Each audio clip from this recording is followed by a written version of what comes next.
My husband smiled. Actually smiled, the kind of smile I hadn't seen aimed at me in over a year, as he pressed a paper bag into his driver's hands. Tucked under the lid was a small yellow note in his neat, deliberate handwriting. "Finish it all, sweetheart. I love you. Jay." He believed, with the calm certainty of a man who thinks he has already won, that those words would be the last thing I ever read. He had no idea that the man he trusted to carry that bag would walk it through the wrong door. He had no idea that 30 minutes later, a phone would ring in a downtown boardroom, and the voice on the other end would not be telling him what he expected to hear. He had no idea that the lunch built to end my life would, instead, begin the unraveling of his. I am going to tell you everything, not just the parts I lived through with my own eyes, but the parts I only pieced together afterward, from a driver's shaking testimony, from an evidence bag with a yellow note inside it, from messages recovered off a dead woman's phone. I need you to see all of it, the way I eventually did, because none of it makes sense until you see the whole shape of it. And by the end, I think you'll understand why I no longer believe in coincidence.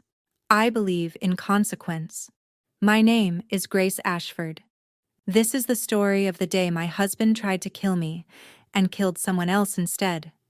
The story of a decade of cold breakfasts, a wrong turn taken by an honest man, and a lunch that found its way to exactly the wrong door, though I've come to think, in hindsight, that it might have been the only door in the whole city built for what was inside it. The morning it happened started like almost every other morning of the last 3 years, with silence dressed up as routine.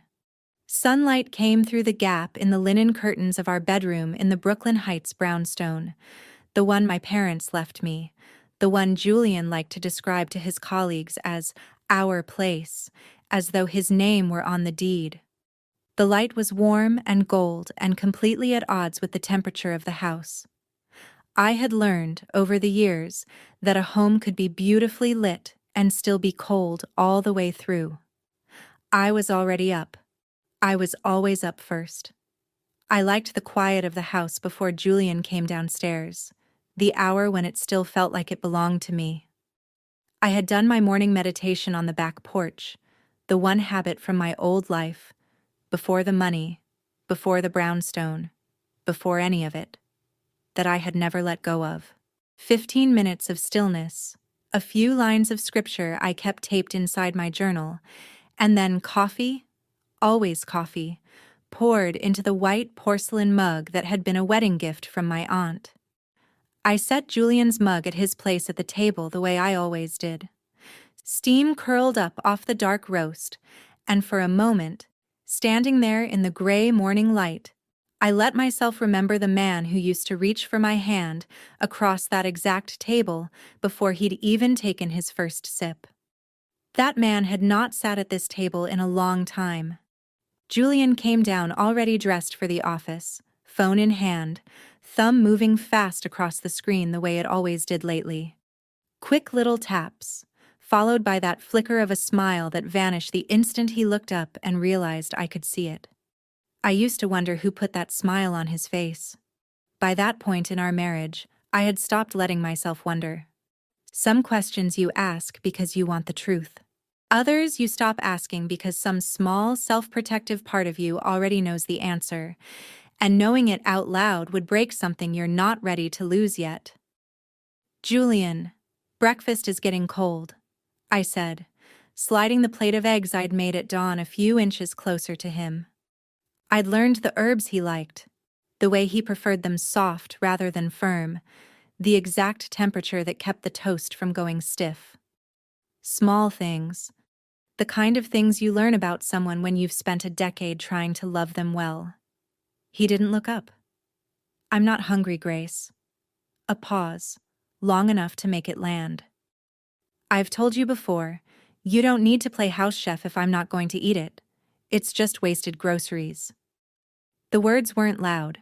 He never raised his voice at me. That was a mercy I used to be grateful for. Before I understood that quiet cruelty can cut just as deep as the loud kind, sometimes deeper, because there's no shouting match to point to afterward, no raised voice to call unreasonable. Just a string of small, precise sentences delivered so calmly they sound almost reasonable, and a wife left standing there wondering if she imagined the sting of them. I had gotten good at absorbing that sting without letting it show on my face. 10 years of practice will do that to a person. I managed something that passed for a smile. All right. If you don't want the eggs, at least have the coffee. It'll settle your stomach before the office. He took one hurried sip, the kind that wasn't really about the coffee at all, and stood, straightening the knot of his silk tie in the reflection of the dark window. I'm leaving. Don't call me unless it's an emergency. I have a full schedule today. I rose too, reaching for his hand the way I always did. A small ritual of mine. A single point of contact before he walked out the door, as if enough gentle touches over enough years might eventually soften whatever had gone hard in him. He let me take his hand. He didn't take mine back. There was no answering squeeze, no kiss pressed to my forehead the way there used to be in the early years, back when this house still felt like a beginning instead of a slow ending.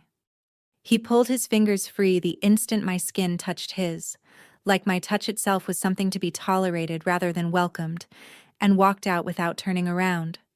The front door closed. The house went very quiet.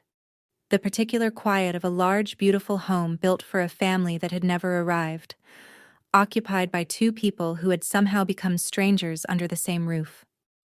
I sat back down at the table, and that's when it happened. The thing I still can't fully explain, even now, even knowing everything I know. A feeling came over me, not sadness exactly, though there was plenty of that lingering in the room already. Something closer to dread. My heart picked up its pace for no reason I could name. It felt like the pressure that gathers in the air right before a storm breaks, that particular stillness animals seem to sense before the sky opens. I sat there in my empty dining room with my hand pressed flat against my chest, waiting for the feeling to pass, the way I always waited for these moods to pass. I want to be honest with you.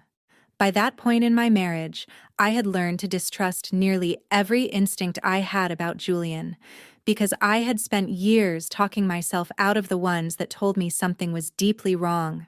It is a particular kind of exhaustion, doubting your own intuition on a loop, telling yourself you're imagining things, telling yourself a good wife doesn't go looking for reasons to suspect her husband. So when the dread came that morning, sharper and stranger than usual, I did what I always did. I closed my eyes, took a breath, and prayed it away. Please keep him safe today, I whispered, to whatever was listening. Keep him from the parts of the world that would hurt him. And if he strayed, bring him back. A single tear slid down before I could stop it. I wiped it away quickly, the way you wipe away evidence, and told myself that a wife's prayers were armor enough for a marriage, even a marriage that had stopped offering much in return. I believed that, or I wanted to. I had built an entire, quiet, private faith around the idea that patience and prayer could outlove neglect. It is, I know now, one of the more dangerous beliefs a woman can hold on to for too long. It kept me steady. It also kept me there. I did not know, sitting at that table with my coffee going cold and my heart still racing, that at that exact moment, my husband was in the back of his sedan a mile away, listening to a voicemail that would decide, within the hour, whether I lived to see the next morning. This part I did not witness. I built it later, piece by piece, out of court transcripts, out of a driver's testimony given in a shaking voice, out of the voicemail itself, which the prosecution played out loud in a room full of strangers, while I sat very still and listened to the sound of my husband's mistress threatening to end my life for him, in words he apparently found more persuasive than romantic. Julian's sedan moved through the crawl of morning traffic, black and gleaming and utterly ordinary from the outside, the kind of car nobody looks at twice in that part of the city. Inside it, though, my husband was coming apart in a way I would never have recognized from across our own breakfast table, where he had perfected the art of looking bored instead of afraid. It wasn't the workday ahead of him that had his jaw clenched that tight. It was the string of messages that had been landing on his phone since the night before, each one a little sharper than the last, each one from the same name, Vivian. Vivian Cross had been, for a little over a year, the person my husband turned to on whatever nights he decided our marriage was too dull to bother with. I didn't know her name yet. Not that morning. I would learn it soon enough, in the worst possible way. For Julian, she had started out as an escape. A woman who laughed easily, who wanted nothing from him but attention and expensive dinners, who never asked him to explain himself the way a wife eventually learns to. That was the appeal of her, in the beginning. She made no demands. She had stopped being that woman months ago. He raised the partition between himself and Manny, his driver of almost a decade, so that nothing said in the back seat could reach the front. Then he played the message. Vivian's voice filled the car. Not soft, not pleading, but sharp and furious in the particular way of someone who has decided she has waited long enough. Julian, how much longer? You promised me this month. I am done being your secret. If you don't file for divorce, I swear I will drive to that brownstone myself and tell your little saint of a wife everything. And while I'm at it, I'll tell the SEC about the $2 million you moved out of the Voss account last spring. Your call, Julian. Her or prison. Pick.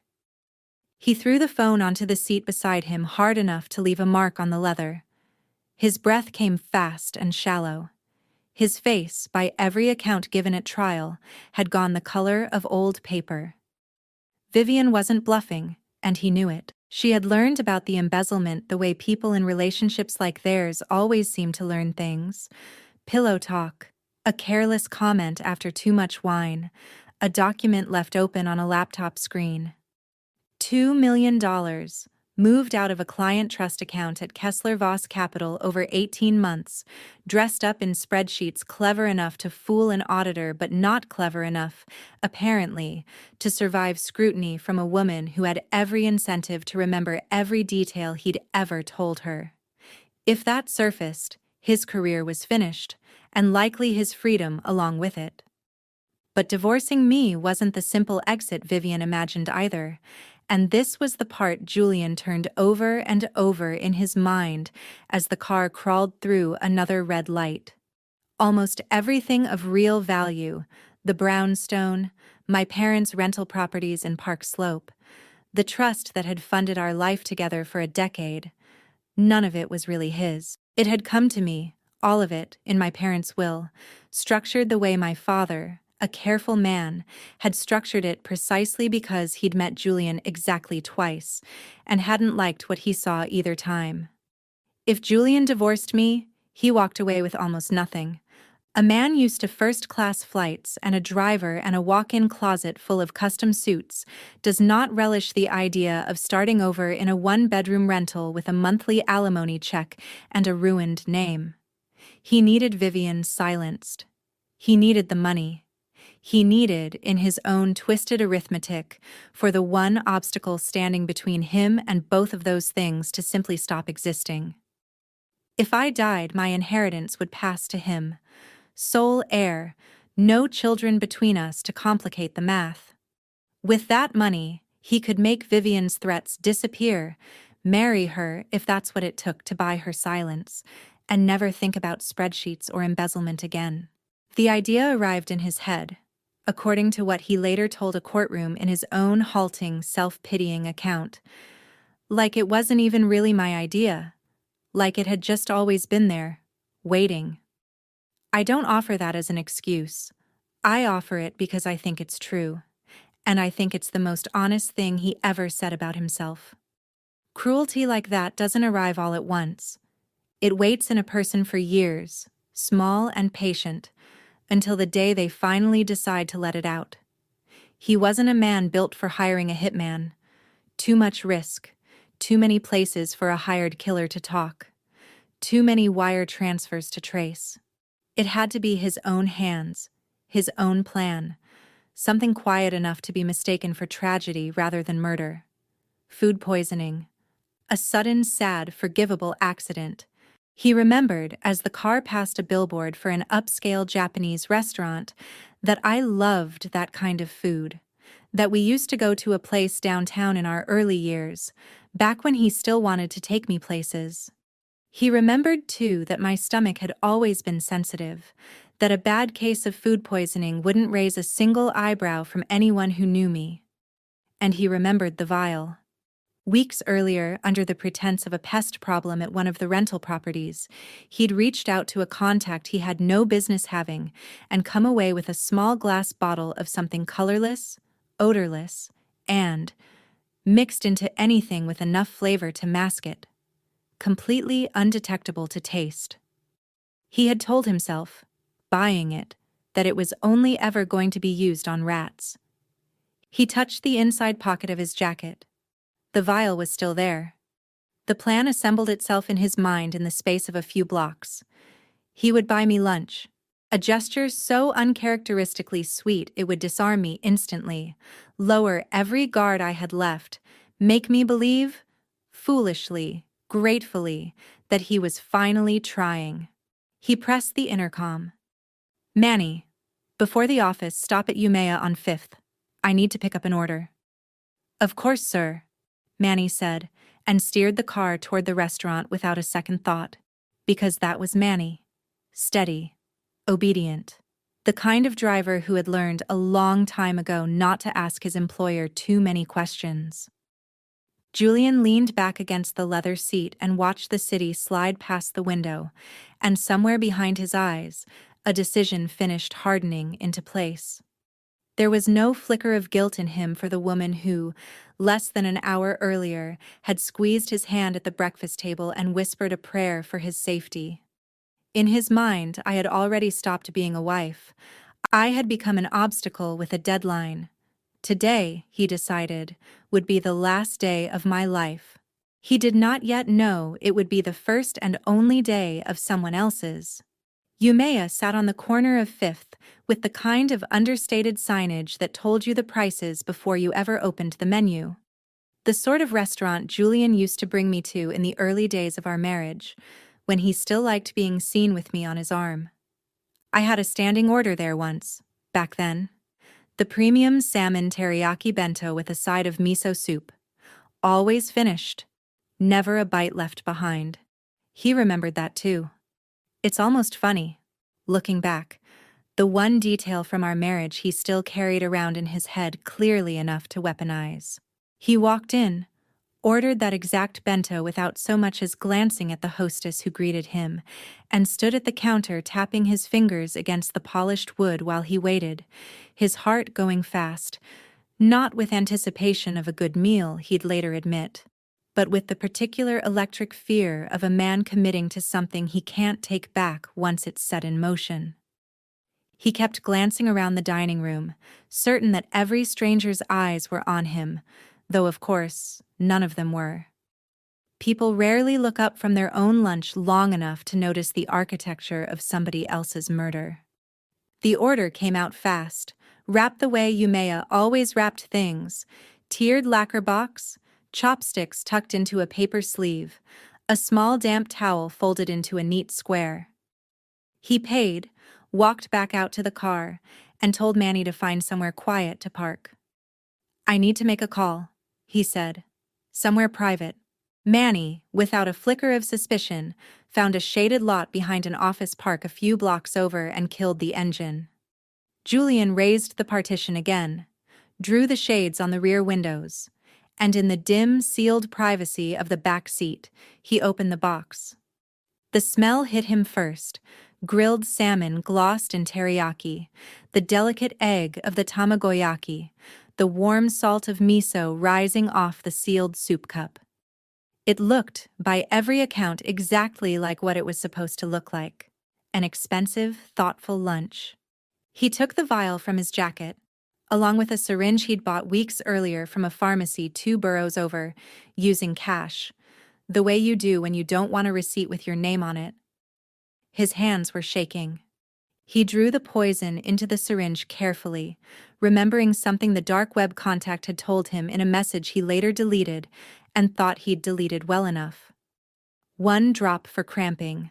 A full syringe stops the heart within hours. He pushed the needle into the thickest part of the salmon and let the liquid bleed into the flesh, hidden under the dark gloss of the sauce. He pierced the sealed lid of the miso cup and emptied the rest of the syringe into the broth, shaking it gently to mix, trusting the sharp bite of ginger and garlic in the marinade to swallow whatever faint chemical smell might otherwise have given him away. Nothing about the box looked different when he was done. That was the horror of it. How ordinary poison can be made to look. How easily a lunch can hide a death sentence and still smell like Tuesday. He tucked the vial and the empty syringe back into his briefcase, wiped the sweat from his temples with a paper napkin, and reached for the final piece of the performance. The note. He always carried a small pad of yellow sticky notes in his bag, a habit from years of scribbling reminders to himself in meetings. He clicked his pen and thought for a moment about what might disarm me most completely. What combination of words would make me trust him enough to eat every last bite without a second thought? I'm sorry I've been so busy and short with you lately. This is for you, sweetheart. Finish it all so you stay healthy. Love, Julian. He read his own handwriting back and smiled, not warmly, but with the cold satisfaction of a man impressed by his own cruelty. Sweetheart. He'd later admit, on the stand, that the word had felt almost funny to him as he wrote it, like a private joke only he was in on. He was certain I would read it, feel something soften in my chest, and eat every bite as a kind of penance for whatever imagined coldness had come between us. He believed, with the arrogance of a man who has never had to work very hard to be believed, that I was simple enough to be managed with a few sentimental words on a sticky note. He stuck the note to the lid, rewrapped the box so it looked untouched, and pressed the intercom button. Manny, I'm done. Now we. He stopped himself, checking his watch. 15 minutes until the board meeting with the Kessler-Voss investors. Not enough time to drive to Brooklyn Heights himself, hand the box over, watch me eat, and still make it back downtown in time. And there was a colder calculation underneath that one he'd tell himself was just practicality. If he wasn't there when it happened, his shock would look more convincing later. A husband who was miles away in an important meeting when his wife collapsed had a much better story to tell than a husband who'd been standing in the kitchen. He would send Manny instead. He opened the partition just enough to pass the box through to the front seat. Take this to the house, right now. He said the house the way he always used to say it, back before Vivian, back before Manny's daily routes had quietly rearranged themselves around a second address neither of them ever spoke of out loud. To Julian, in that moment, the house could only mean one thing: the brownstone in Brooklyn Heights, the marriage, the wife he intended to be reading her own eulogy by nightfall. He did not stop to think about what the words might mean to somebody who'd spent the last year driving him somewhere else almost every single evening. It was a small, careless assumption. It would turn out to be the only mistake that mattered. Manny Ortiz had driven for my husband for almost 10 years by that point, long enough to have driven Julian to our wedding, long enough to have driven us both to the hospital the year we thought, briefly and wrongly, that I might be pregnant. He was not a stupid man. He was, in fact, careful and observant in the particular way that people who spend their working lives silently watching other people's marriages from the front seat of a car tend to become. He noticed things. He just also knew better than to say anything about them out loud, because a driver who asks too many questions doesn't stay a driver for very long, not for a man like Julian. He took the box from my husband's hand and felt the warmth of it through the paper, the faint, good smell of teriyaki drifting up from the lid. "To the house," he repeated, the way he always did when he wanted to make sure he'd heard an instruction correctly. For Manny, this was a reasonable thing to clarify. His boss had, for lack of a better way to put it, two homes. There was the brownstone in Brooklyn Heights, where Mrs. Ashford, where I, still lived, still waited, still, God help me, still hoped. And there was the glass tower in Midtown, Unit 1508, where a woman named Vivian Cross had lived for the better part of a year, a woman Manny had driven Julian to and from more evenings than he could count. "Yes, to the house, to the one who's always waiting for me," Julian snapped, his patience for questions worn thin by the ticking clock in his head. "Give it to her. Tell her it's special, from me. Tell her to eat it now, while it's warm." He meant me. Every word of that sentence in his mind pointed straight at Brooklyn Heights, at the porch where I used to wait for his car to pull up, back in the years when I still ran to the door the moment I heard the engine in the driveway. But Julian had not driven himself anywhere in over a year. He had not seen, the way Manny saw nearly every day, what our marriage had actually become from the outside. He didn't know that I hadn't waited on that porch in longer than I could remember, that most evenings by then I was already upstairs, or in the prayer room, or asleep, worn down by a hope that had stopped being fed.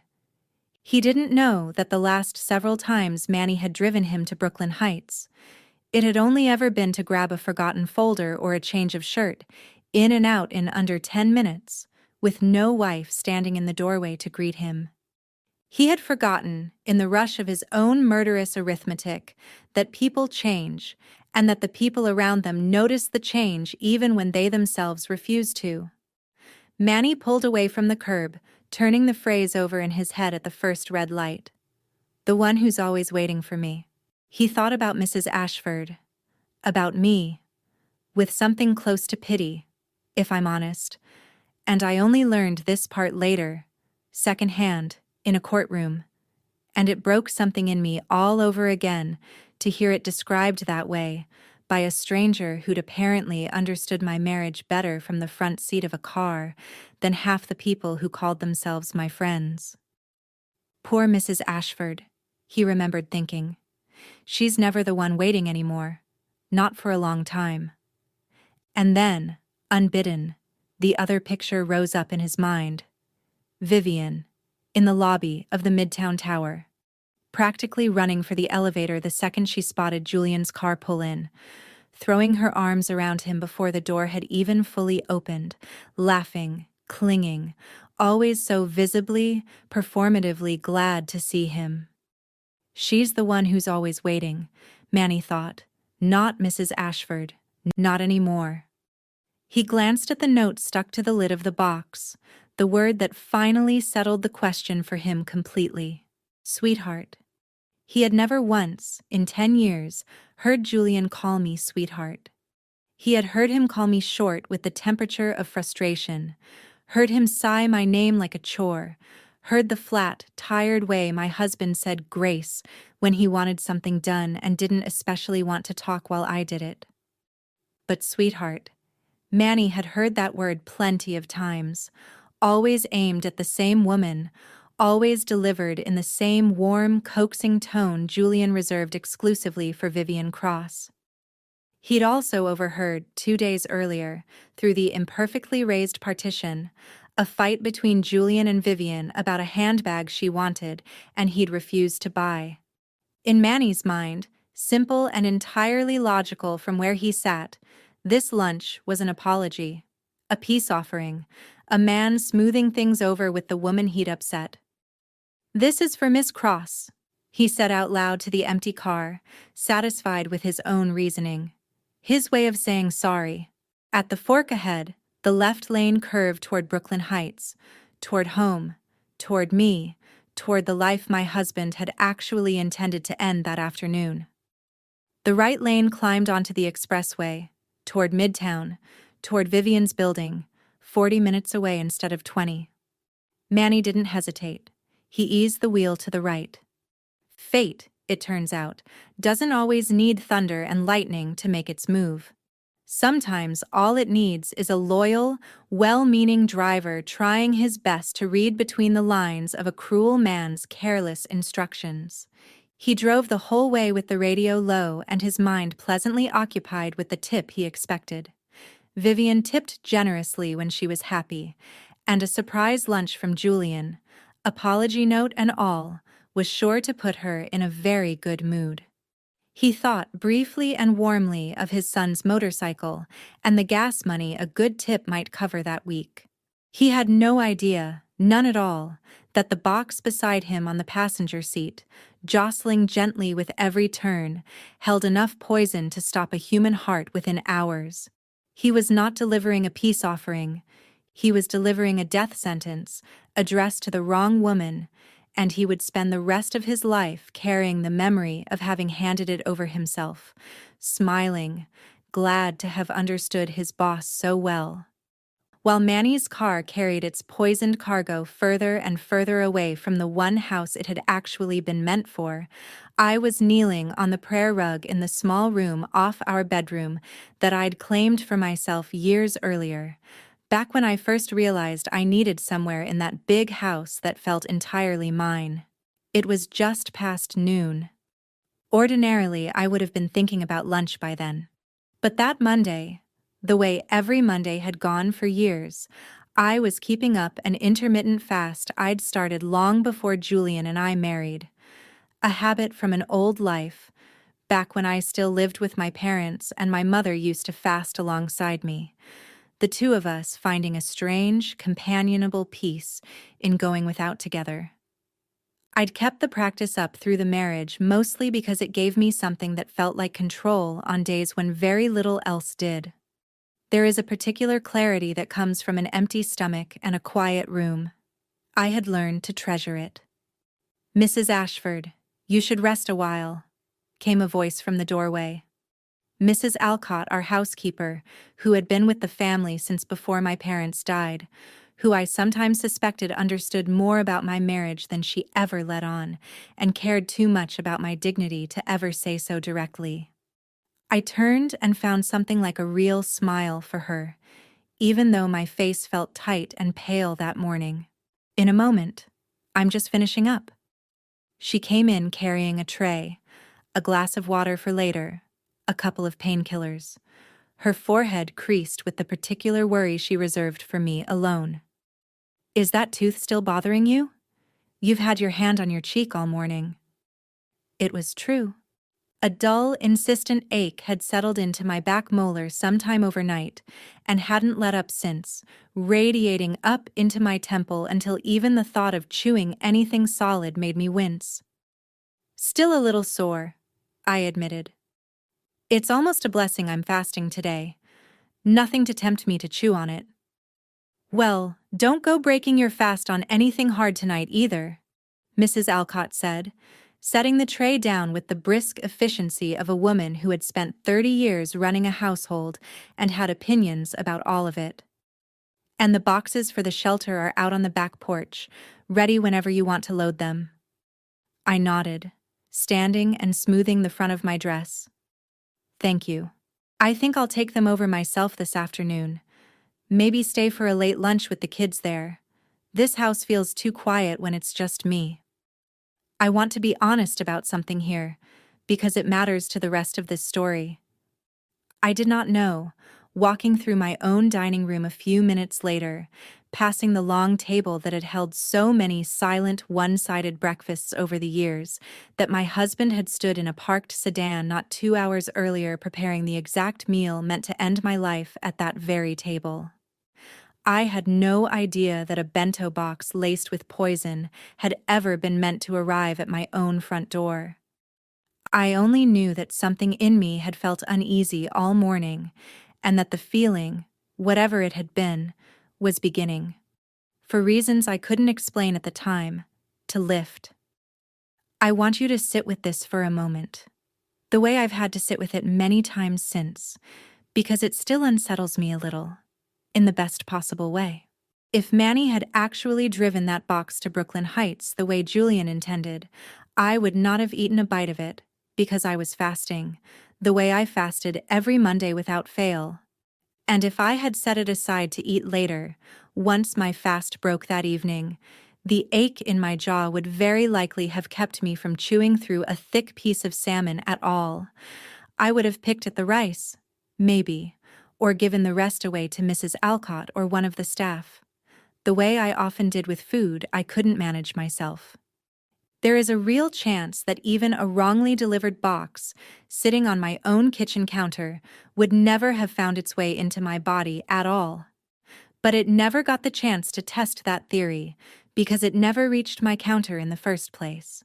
It never even got as far as our street. Whatever you want to call it, providence, coincidence, dumb luck, the sheer improbable mercy of a driver's misread instruction, the poison never crossed my threshold at all. I felt it lift while I was out on the back porch, checking through boxes of rice and cooking oil bound for the youth shelter a few blocks over. A cool breeze moved across the yard, and with it, that low, suffocating dread I'd been carrying since breakfast simply evaporated, all at once, the way fog burns off a field once the sun finally clears the trees. My chest felt light in a way it hadn't in weeks. I actually stopped what I was doing and pressed a hand to my sternum, startled by how sudden the change was. "Goodness," I murmured, mostly to myself. "Why do I feel like I just narrowly missed something terrible?" Our gardener, loading a case of instant noodles into the trunk of my car, glanced up. "Everything all right, Mrs. Ashford?" "It's nothing," I told him, and I even managed to laugh a little at myself. "Just a feeling. Let's get moving. I want to get there before the afternoon's gone." At that exact hour, miles away across the river, the plan my husband had spent all morning building toward was finally, unknowingly, finding its target. Just not the one he'd aimed at. I was safe on my own back porch, loading boxes of rice into a trunk, entirely shielded from a danger I would only learn the shape of many hours later. I was busy thinking about children who needed groceries while my husband was busy arranging, without knowing it yet, his own downfall. Before I left, I went back inside for my purse and passed the big framed photograph from our wedding day that still hung in the front hallway. Julian and I, both younger, both smiling in a way that looked, from the outside at least, like the beginning of something good. I stood there a moment, the way I sometimes did, and looked at his face in that old photograph with an ache that was half sadness and half something that still, stubbornly, resembled love. "May God soften your heart, husband," I whispered. The same quiet plea I'd whispered 100 times before, with no idea that the man in that photograph had tried, only hours earlier, to make absolutely certain I would never stand in that hallway again. My own ignorance, that afternoon, turned out to be its own strange kind of protection.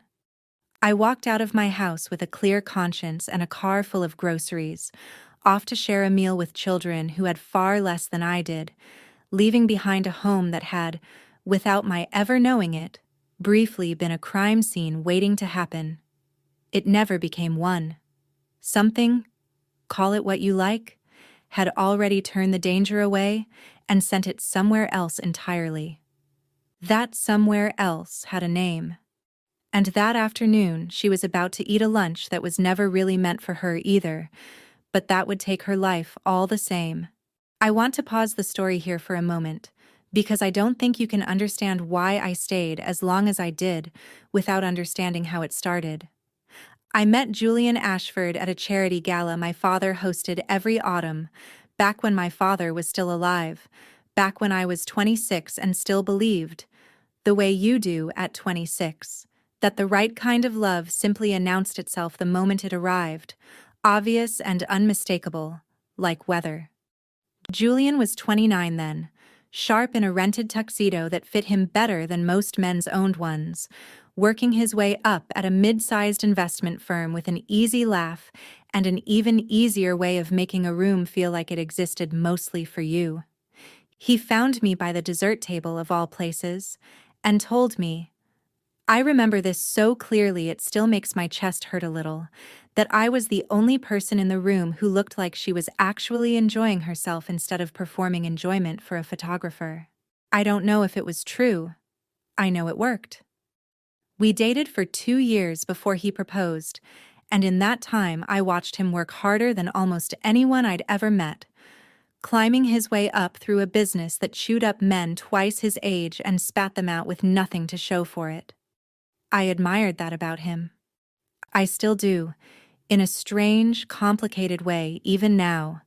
The sheer force of will it must have taken to build the version of himself he presented to the world.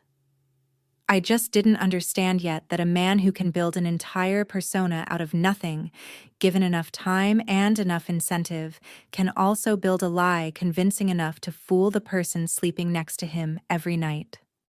My father was polite to Julian. My father was polite to everyone, but he was never warm toward him. Not really. And it took me years to understand what he must have seen in those early visits that I, blinded by my own hope, could not. He looks at things like he's pricing them, Gracie, my father told me once, the only time he ever said anything close to a warning, delivered gently, over coffee, a few months before the wedding. Not just houses and cars. People too. I told him he was being unfair. I told him Julian had worked for everything he had and simply understood the value of things the way anyone who'd clawed his way up would. I believed that, at 28, standing in my wedding dress a few months later, more certain of anything than I had ever been of anything in my life. My parents died within 8 months of each other not long after the wedding. My mother first, quietly, in her sleep, and my father a season later, of what the doctors called a broken heart, though they used gentler medical language for it in the paperwork. Everything came to me. The brownstone, the Park Slope properties, the trust that had funded 3 generations of careful, quiet family money. My father, it turned out, had done exactly what he'd promised he would, structuring it all in a way that left Julian's name off of everything, no matter how many years we stayed married. I understand now that he did that out of love for me, not distrust of Julian, though I suspect he felt both in equal measure. At the time, grieving both my parents within the same year, I barely registered the legal architecture of my own inheritance. I only registered the silence of a house that had once been full of people who loved me, and a husband who, in those early months of grief, was the only person left standing beside me in it. That should have been the season that brought us closer. I think for a while, it almost did. Julian was attentive in the first months after my father's funeral in a way that felt, at the time, like real tenderness.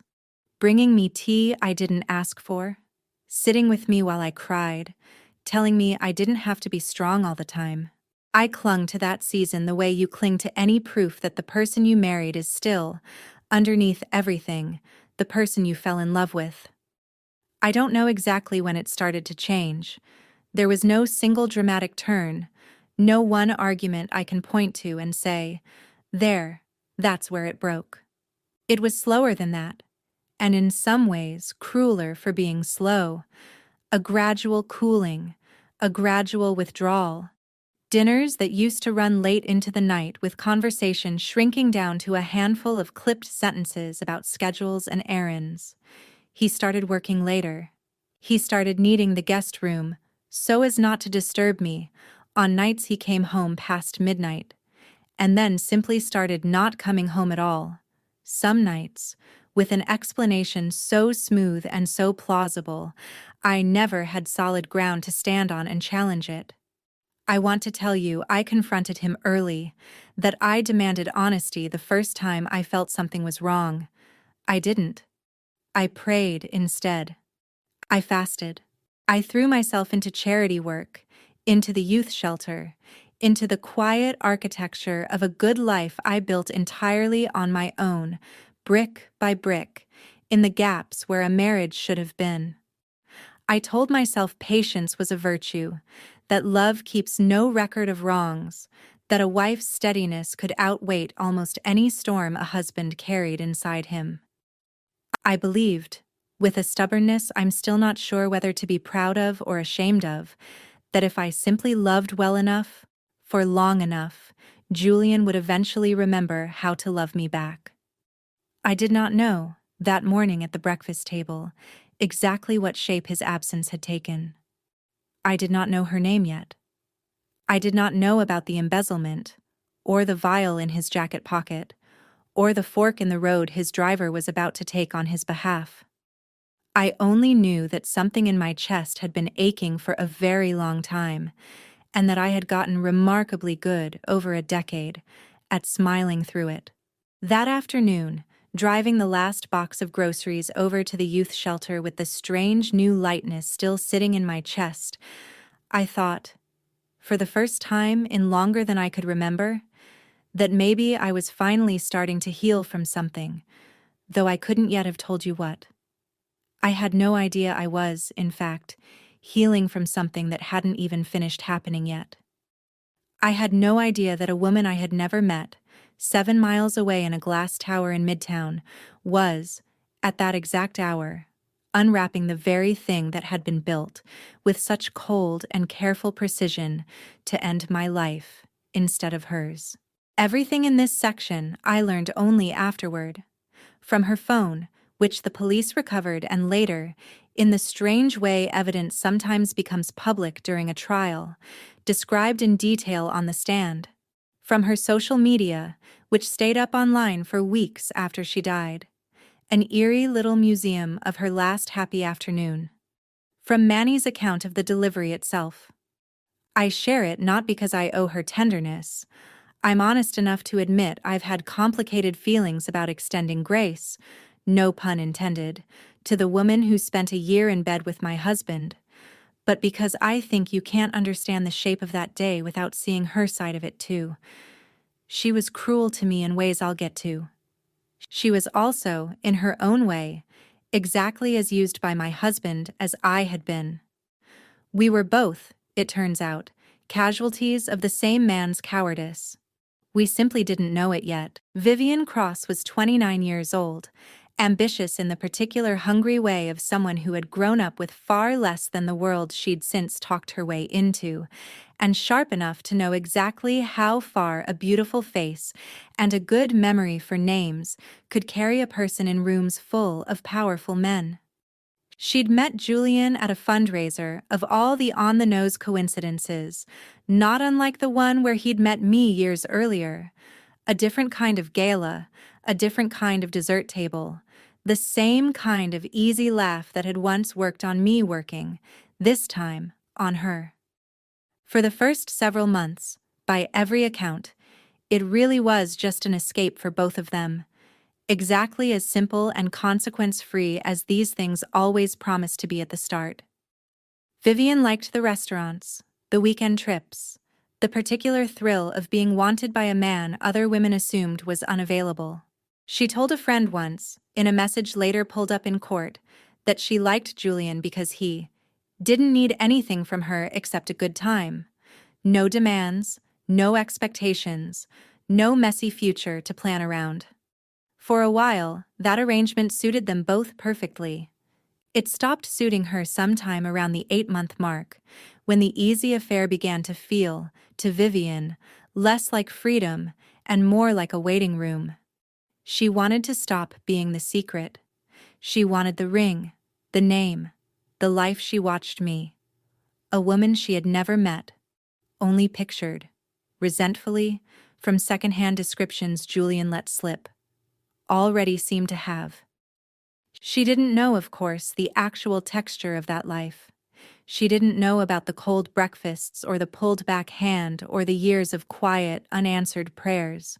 She only knew that I had the money, the brownstone, the legal claim to a fortune she believed, with real conviction, she deserved more than I did. simply because she made Julian laugh, and I, in her mind, apparently didn't. It was somewhere in that 8th or ninth month that she stumbled onto the embezzlement, an offhand comment Julian made one night about moving some things around at the firm before an audit, followed by a careless late-night message she was never supposed to see, spelling out figures far too specific to be nothing. She sat on that information for weeks, turning it over, before she finally understood its real value. It wasn't a secret to be kept out of loyalty, it was leverage. And Vivian Cross, whatever else you want to say about her, was not a woman who let leverage go to waste.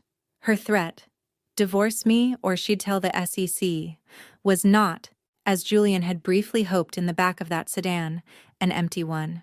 She meant every word of it, and she had, by that point, run entirely out of patience for waiting on a man to keep a promise she suspected he never intended to keep.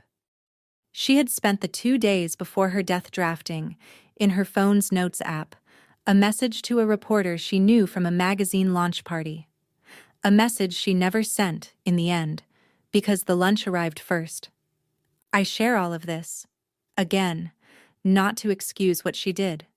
The affair, the threats, the casual cruelty of a woman who genuinely believed my unhappiness was something she was entitled to profit from, but because I think it matters that she was, underneath the ambition and the manipulation, a person building toward a future she believed was finally, almost, hers. She had no idea, opening her apartment door that afternoon to Manny's familiar, friendly face, that the box in his hands had been built with my name on it, not hers, and that the mistake about to kill her had never really been a mistake at all in the way she understood the word. It had been, in its own strange and terrible way, a kind of justice arriving at the wrong door on purpose. She answered the door in loungewear, her face still faintly puffy from crying the night before over the handbag argument Manny had overheard, and her whole expression lifted the moment she recognized the Umea packaging in his hands. "Hector." "Manny, sorry." "What's this?" she asked, already reaching for it before he'd finished his sentence. "Afternoon, Miss Cross. Lunch delivery from Mr. Ashford. He said it's special for you, and you should eat it now while it's warm." She took the box like it was made of something precious, and when she peeled back the note and read it, "I'm sorry I've been so busy and short with you lately. This is for you, sweetheart. Finish it all so you stay healthy. Love, Julian." Her whole face changed. Every trace of yesterday's anger evaporated in an instant. She felt, for the first time in weeks, like she had finally been heard. "He's so sweet," she said out loud, to no one, cheeks flushed with the particular happiness of a woman who believes she has just won. She thanked Manny warmly, pressed $100 bill into his hand. Generous tips were Vivian's love language when she was happy, and that afternoon, she was happier than she'd been in a long time, and closed the door behind her with her heart racing in a way that had absolutely nothing to do with poison and everything, in her mind, to do with hope.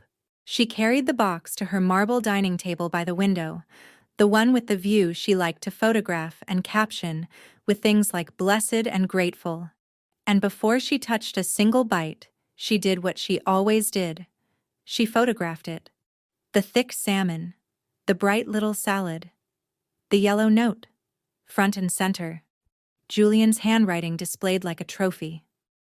She uploaded it to her private story, the one visible only to her closest friends, with a caption that would later be read aloud in a courtroom in a tone of flat, devastating irony. "Finally, lunch from hubby." Such a mood booster after yesterday's drama. "Love you, Julian." She pictured me briefly sitting alone in my big quiet house and felt she admitted this to a friend in a message sent minutes before she started eating.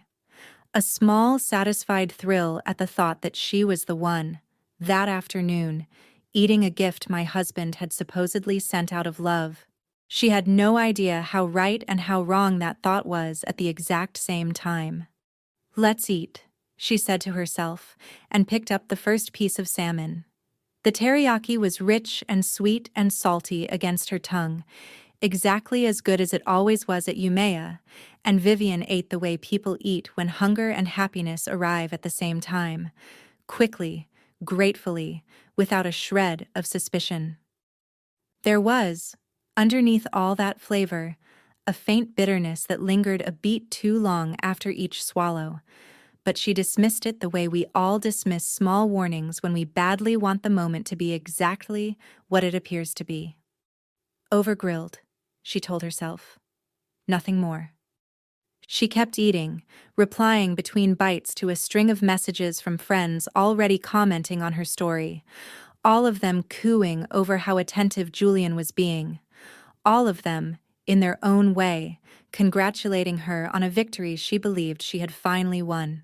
She finished half the salmon and nearly all of the warm miso soup, and for a few minutes, everything felt wonderful. Full stomach, warm broth, a phone lighting up with validation. And then, all at once, it stopped feeling wonderful at all. Her phone slipped from fingers that no longer seemed to belong to her and clattered onto the marble. She reached for it and found her hand shaking too violently to close around it. What had been a pleasant fullness in her stomach twisted, in the space of a few seconds, into a cramping so severe it doubled her over in her chair. Cold sweat broke out along her hairline. She told herself at first that it was simply a stomach ache. She'd eaten fast, she'd eaten a lot. This was nothing. But the heat spreading up from her stomach into her throat was not the heat of indigestion. Her breath went shallow and ragged. Her chest felt, she would later be unable to fully explain in her own last messages, except in fragments, like something enormous was sitting on top of it. She tried to stand, meaning to get water, and her legs simply stopped working. She went down onto the cold marble floor, the chair clattering over with her, and the crash echoed through an apartment far too luxurious and far too empty to have anyone nearby to hear it. "Help!" she managed, though her tongue had already gone thick and clumsy in her mouth. The room began to lose its edges.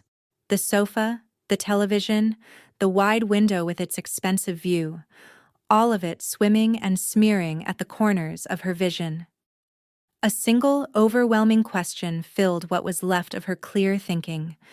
What is happening to me? She thought of the food, the note.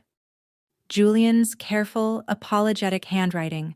Poison was a word her mind reached for and immediately rejected, because it seemed impossible.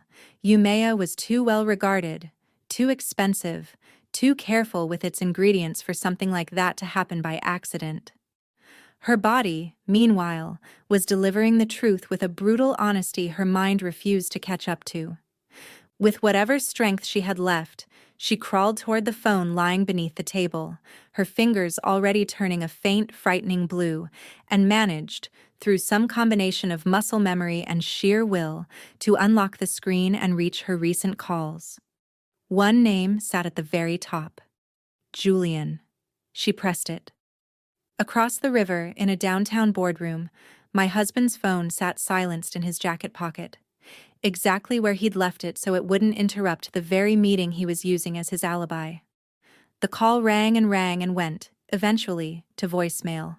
"Julian, help me," Vivian whispered into a phone he would not hear for hours, tears sliding down a face that had already gone the color of ash. The call disconnected. She tried again, fumbling this time for the building's front desk number instead, but whatever connection remained between her brain and her hands had already begun to fail her. Her vision went dark at the edges and then, all at once, entirely. Her body convulsed twice against the cold floor of an apartment she had once believed was the first real step toward the life she wanted. On the table above her, the open bento box sat undisturbed, the remaining salmon still glistening under the light, the note still perched on the lid. "Finish it all, sweetheart." until a draft from the air conditioning finally lifted it free and sent it drifting down, landing, with a cruelty almost too precise to be accidental, directly in front of her face on the marble floor. I think about that image more than almost anything else in this whole story.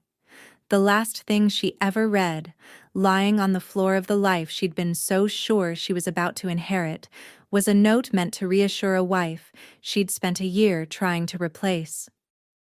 I don't know what she felt in that final moment, whether it was fear or fury, or the sudden, sickening understanding of exactly how disposable she had always been to a man who claimed to love her.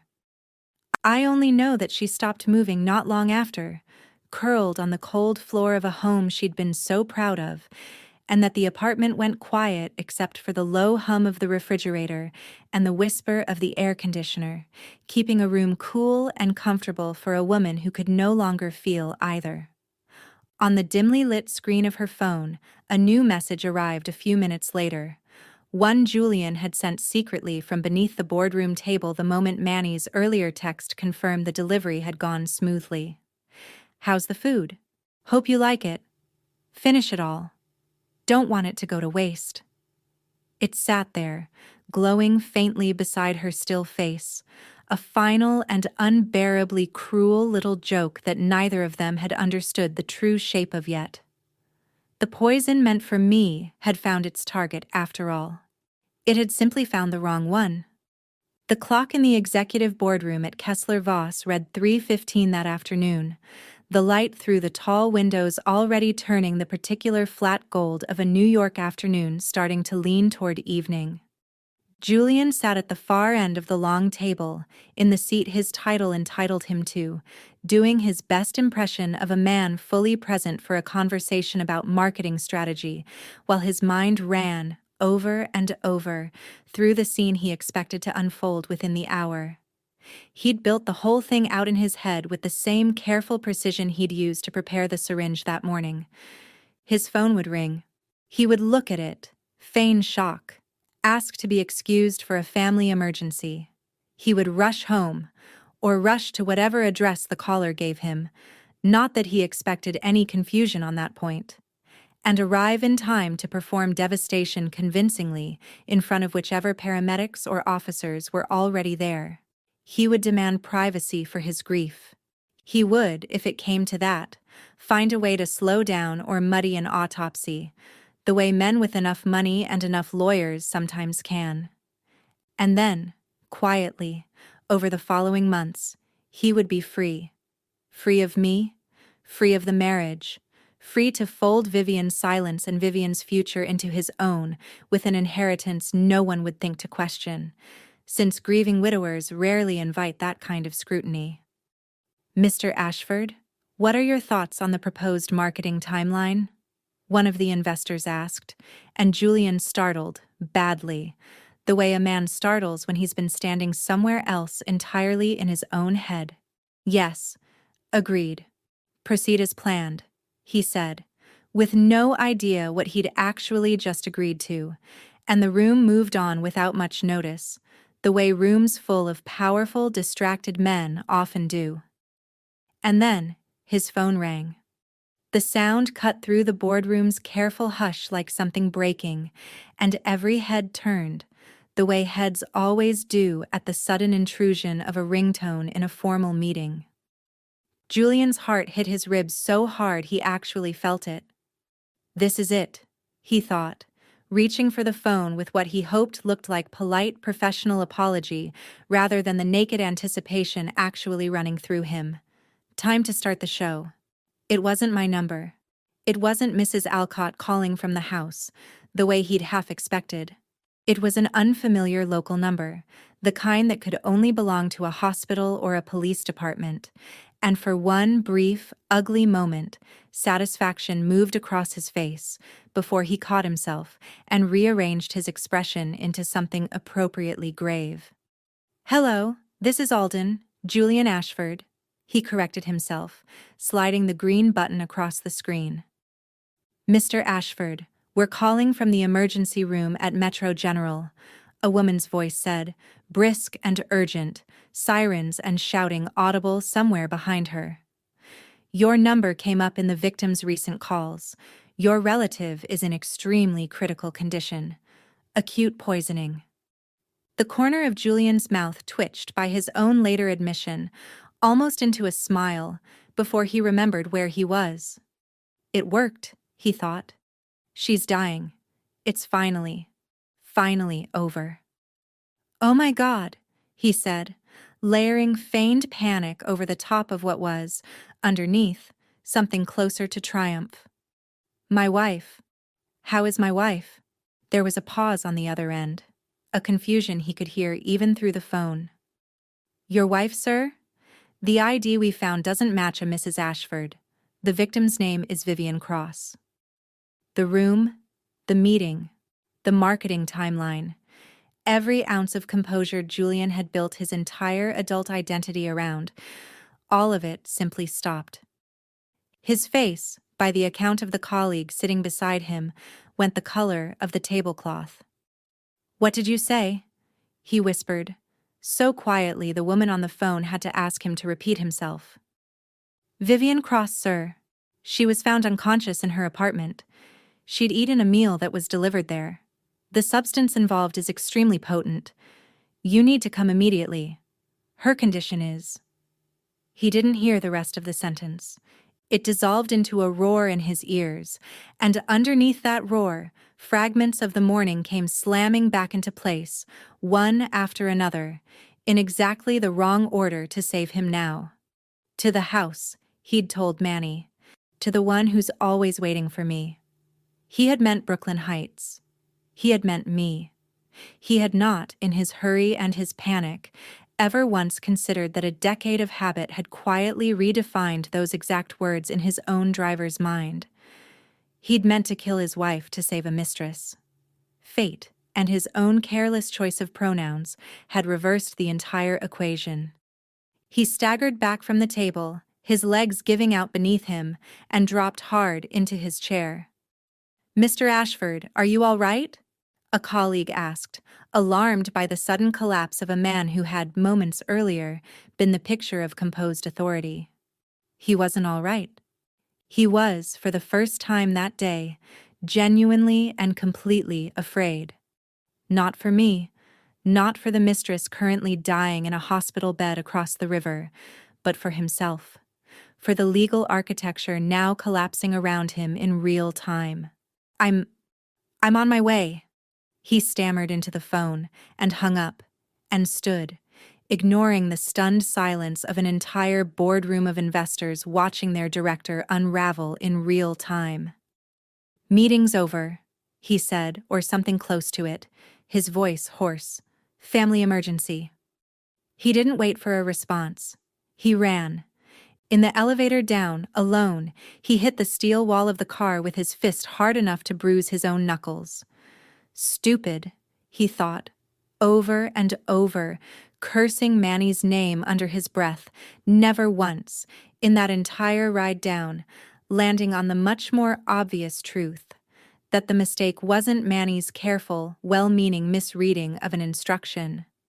The mistake had been his own, made hours earlier, the moment he decided a human life could be reduced to a careless phrase tossed through a partition window on his way to a meeting. He hailed a cab outside the lobby with the kind of aggressive, wild-eyed urgency that makes strangers step back out of your way, and rode across the bridge toward Metro General with his own murder plan collapsing, piece by piece, in his lap. I found out about all of it. About Vivian. About the poison. About the whole shape of what my husband had spent that morning building, from a phone call of my own, though mine came from a much less frantic voice than the one Julian had heard. It was Manny who called Mr. Ashford gave me, and now she's having some kind of seizure. The paramedics are here. I don't understand what happened. I want to be honest with you about the exact sequence of feelings that moved through me in that moment, because it wasn't simple. And I don't think grief or shock ever really is. My first thought, God forgive me, was concern for a woman I had never met but clearly needed help. My second thought, arriving almost on top of the first, was confusion. Why was Julian's driver delivering lunch to some woman I'd never heard of on the same day Julian had told me not to call him unless it was an emergency? It was only my third thought, slower and colder than the others, that finally connected the dots Manny himself had unknowingly laid out for me over the phone. The lunch was supposed to go to our house. He said it himself, sobbing, certain he'd made some terrible logistical mistake. He told me to take it to the house, to the one who's always waiting for him, and I felt something go very still and very cold inside my chest, standing in the gravel parking lot of a youth shelter with a stack of grocery boxes still in my trunk. I didn't say any of what I was starting to understand out loud, not yet, not to Manny, who clearly had no idea he'd just confessed, in a panic, to having accidentally saved my life.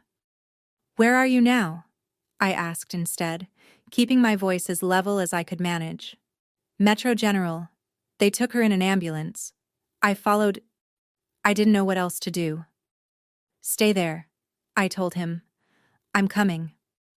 I drove to that hospital with a clarity I still find strange to describe, even now. I wasn't crying. I wasn't shaking. Some part of me, deeper and older than shock, had already assembled the shape of the truth well before I had any hard evidence to confirm it.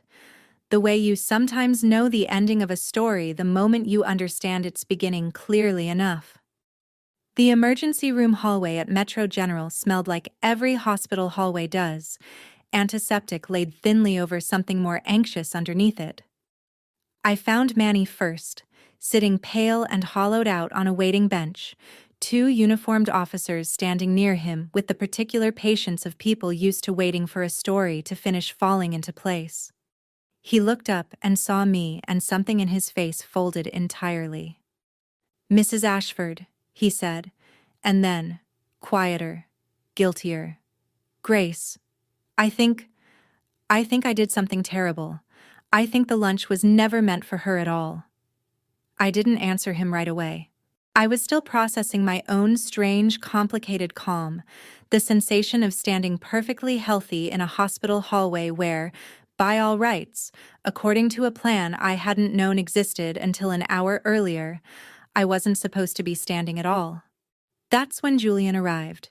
He came down the corridor at a near run, tie loosened, hair disheveled in a way I had genuinely never seen on him in 10 years of marriage, his eyes wild and searching for any sign of the woman he'd expected to find in crisis. And then his gaze landed on me, standing there whole and healthy beside his driver and two police officers, and I watched every drop of blood leave his face in real time. I want to tell you, I felt triumphant in that moment. Mostly, I just felt tired. The particular exhaustion of finally seeing something you spent years refusing to let yourself see clearly. There was no poisoning on me, no IV drip, no crash cart, no grieving family gathered around a bed. I stood there perfectly ordinary, in the simple dress I'd worn to deliver groceries to children who had nothing, and watched my husband's entire carefully built plan crumble across his own face in real time. "There he is," Manny said, half relief and half something closer to dread, and the two officers turned and moved toward Julian with the unhurried purpose of men who already knew exactly how this conversation was going to go. "Mr. Ashford," one of them said, "we'd like to ask you some questions." Julian's eyes flicked to me, searching, I think, for some flicker of the woman who used to reach for his hand every morning, regardless of whether he ever reached back. He wasn't going to find her. I looked back at him with a stillness I didn't know I had in me, a coldness that had, without my quite noticing it happen, replaced 10 years of patient hope sometime in the last hour. "Yes, that's me," he said, his voice thin. "We need to ask about an attempted murder investigation," the officer said, flat and procedural. "The victim, Vivian Cross, passed away 10 minutes ago." "Deceased." The word landed on Julian the way I imagine a physical blow lands. I watched it happen, watched something in his posture simply give out. "No," he said, his voice cracking. "That's impossible. It was food poisoning. An accident." The officer held up a clear plastic evidence bag. Inside it sat the ruined remains of a lacquered bento box, and beside it, still intact, a small yellow sticky note in handwriting I recognized instantly, because I'd been watching him write things in that exact handwriting for a decade. "Finish it all, sweetheart. Your driver has already given us a statement, Mr. Ashford. He says you instructed him personally to deliver this meal, with specific instructions about how it was to be eaten. And this," the officer said, tapping the bag, "is your handwriting, correct? Our forensics team has already confirmed the remaining food contains a lethal dose of a controlled poison." I watched my husband stare at that little scrap of yellow paper. The same note he'd been so proud of that morning, the note he'd believed would soften and disarm a woman he intended to kill. And to understand, in real time, that his own hand had written his confession hours before he'd even known there would be a crime to confess to. Julian turned to me then, the way drowning men turn toward whatever's nearest, whether or not it can actually save them. "Grace, help me. This is a misunderstanding. I didn't mean." He stopped himself, some flicker of self-preservation catching the end of that sentence before it could finish becoming a confession in front of 2 police officers. I took a slow breath. "I want you to understand that in that moment, I wasn't performing calm the way I'd spent 10 years performing patience at a breakfast table. I actually felt calm, in a way that frightened me a little because I understood, all at once, exactly how close I had come to not being alive to feel anything at all. "Manny called me an hour ago," I said, keeping my voice even. "He was crying, Julian. He thought he'd made a mistake, delivering that lunch to the wrong address. He kept apologizing to me, over and over, for a mistake he was sure he'd made." I looked at my husband, really looked at him, in a way I don't think I'd allowed myself to in years. But after I saw what was in that evidence bag, I understood something Manny still doesn't fully understand himself. He didn't make a mistake at all. That food went exactly where it was always going to go, in the end. If he'd actually taken it to our house the way you told him to, I might be the one in the morgue right now instead of her. Julian's face did something complicated then. Grief and horror, and a kind of desperate, cornered calculation all moving across it at once. "You wanted to kill me," I said, and I heard my own voice catch, just slightly, on the word "me," because saying it out loud in a hospital hallway, in front of strangers, made it real in a way that a year of quiet suspicion never had. "For money, and for her." He dropped to his knees right there on the cold hospital floor, and he sobbed, really sobbed, the kind of ugly, full-body crying I had genuinely never once seen from him in a decade of marriage, not at either of my parents' funerals, not on our wedding day, not ever. I want to be honest and tell you that for one brief, treacherous second, some old, worn-down part of me, the part that had spent 10 years being trained to soften at the first sign of his distress, almost reached for him. I caught myself before my hand moved. I understood, watching him fall apart on that floor, that none of those tears were for me, or even really for Vivian. They were for himself, for the life he'd been so sure he was about to inherit, gone now, along with everything else. "I'm sorry, Grace. I'm so sorry," he said over and over, the words dissolving into something almost unintelligible. "Your lies finally caught up with you, Julian," I said, and I meant every syllable of it, coldly and completely. "You dug this grave yourself." I turned to the officers standing patiently a few feet away. "Please proceed," I told them, and I heard my own voice come out steadier than I felt. "I'll serve as a witness that my husband did not come home today, and never sent any food to our house. Whatever he intended for me, it never reached me. I think you'll find that matters." The lead officer nodded and stepped forward. "Julian Ashford, you're under arrest on suspicion of premeditated murder." The sound of the handcuffs closing around his wrists is a sound I will probably hear for the rest of my life, in the particular way certain sounds attach themselves permanently to certain moments. He didn't fight it. He didn't have anything left in him to fight with. As they led him away down that antiseptic hallway, he looked back at me one final time. Not with love, I don't think. Not even really with regret, but with something closer to disbelief, as if some part of him genuinely could not process how a plan built so carefully could have unraveled over something as small as a single ambiguous word. I watched him go, and then I turned to Manny, who was still sitting on that bench, shaking, guilt and relief warring visibly across his face. I sat down beside him and put my hand over his, the way I imagined my mother would have done, the way I hoped someone would have done for me if our positions had been reversed. "You saved my life today," I told him quietly. "You understand that, don't you? Whatever you thought you were doing this afternoon, you saved my life."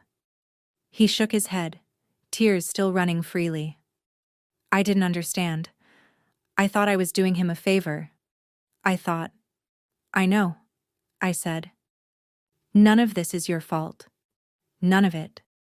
You didn't build the poison. You didn't write that note. You just tried, the best way you knew how, to do your job well for a man who was never worth the loyalty you gave him." I sat with Manny in that hallway for a long time after that, longer than I probably needed to, because I think some part of both of us needed the company of someone else who had just discovered, within the same hour, exactly how thin the line had been that afternoon between an ordinary Monday and an unthinkable one.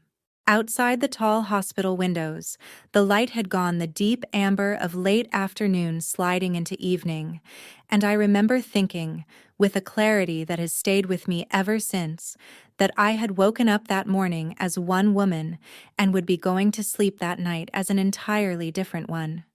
News like ours doesn't stay contained to a hospital hallway for long, not when the man involved is a director at a firm like Kessler Voss Capital, and not when the crime itself has the particular grim, ironic shape that makes it irresistible to reporters. Within a week, Julian's face was on the local news, and within 2, the story had picked up the kind of national attention reserved for tragedies strange enough to sound almost invented. "Husband's poisoned lunch kills. Mistress instead of wife," one headline read, with the flat, brutal efficiency of tabloid journalism.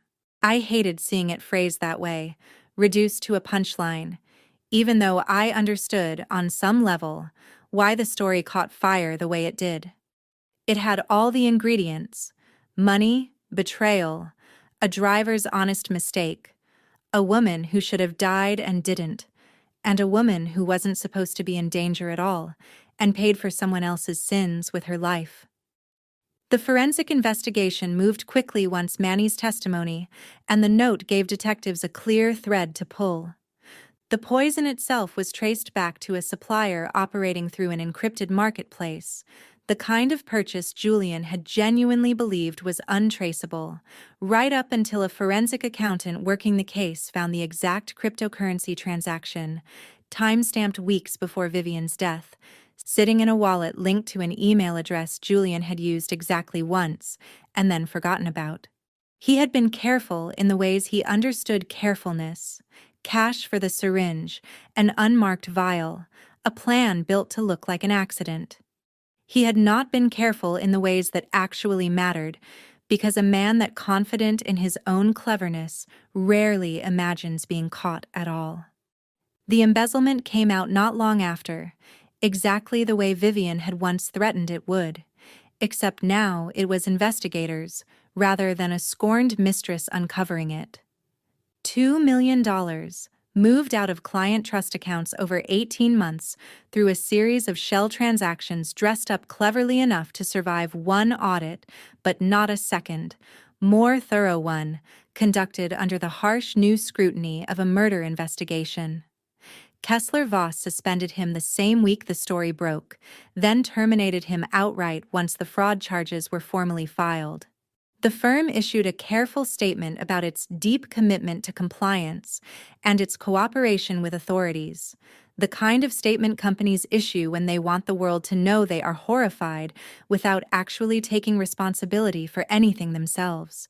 I met Vivian's mother exactly once, at a pre-trial hearing, in a hallway not unlike the one where I'd watched her daughter's death confirmed.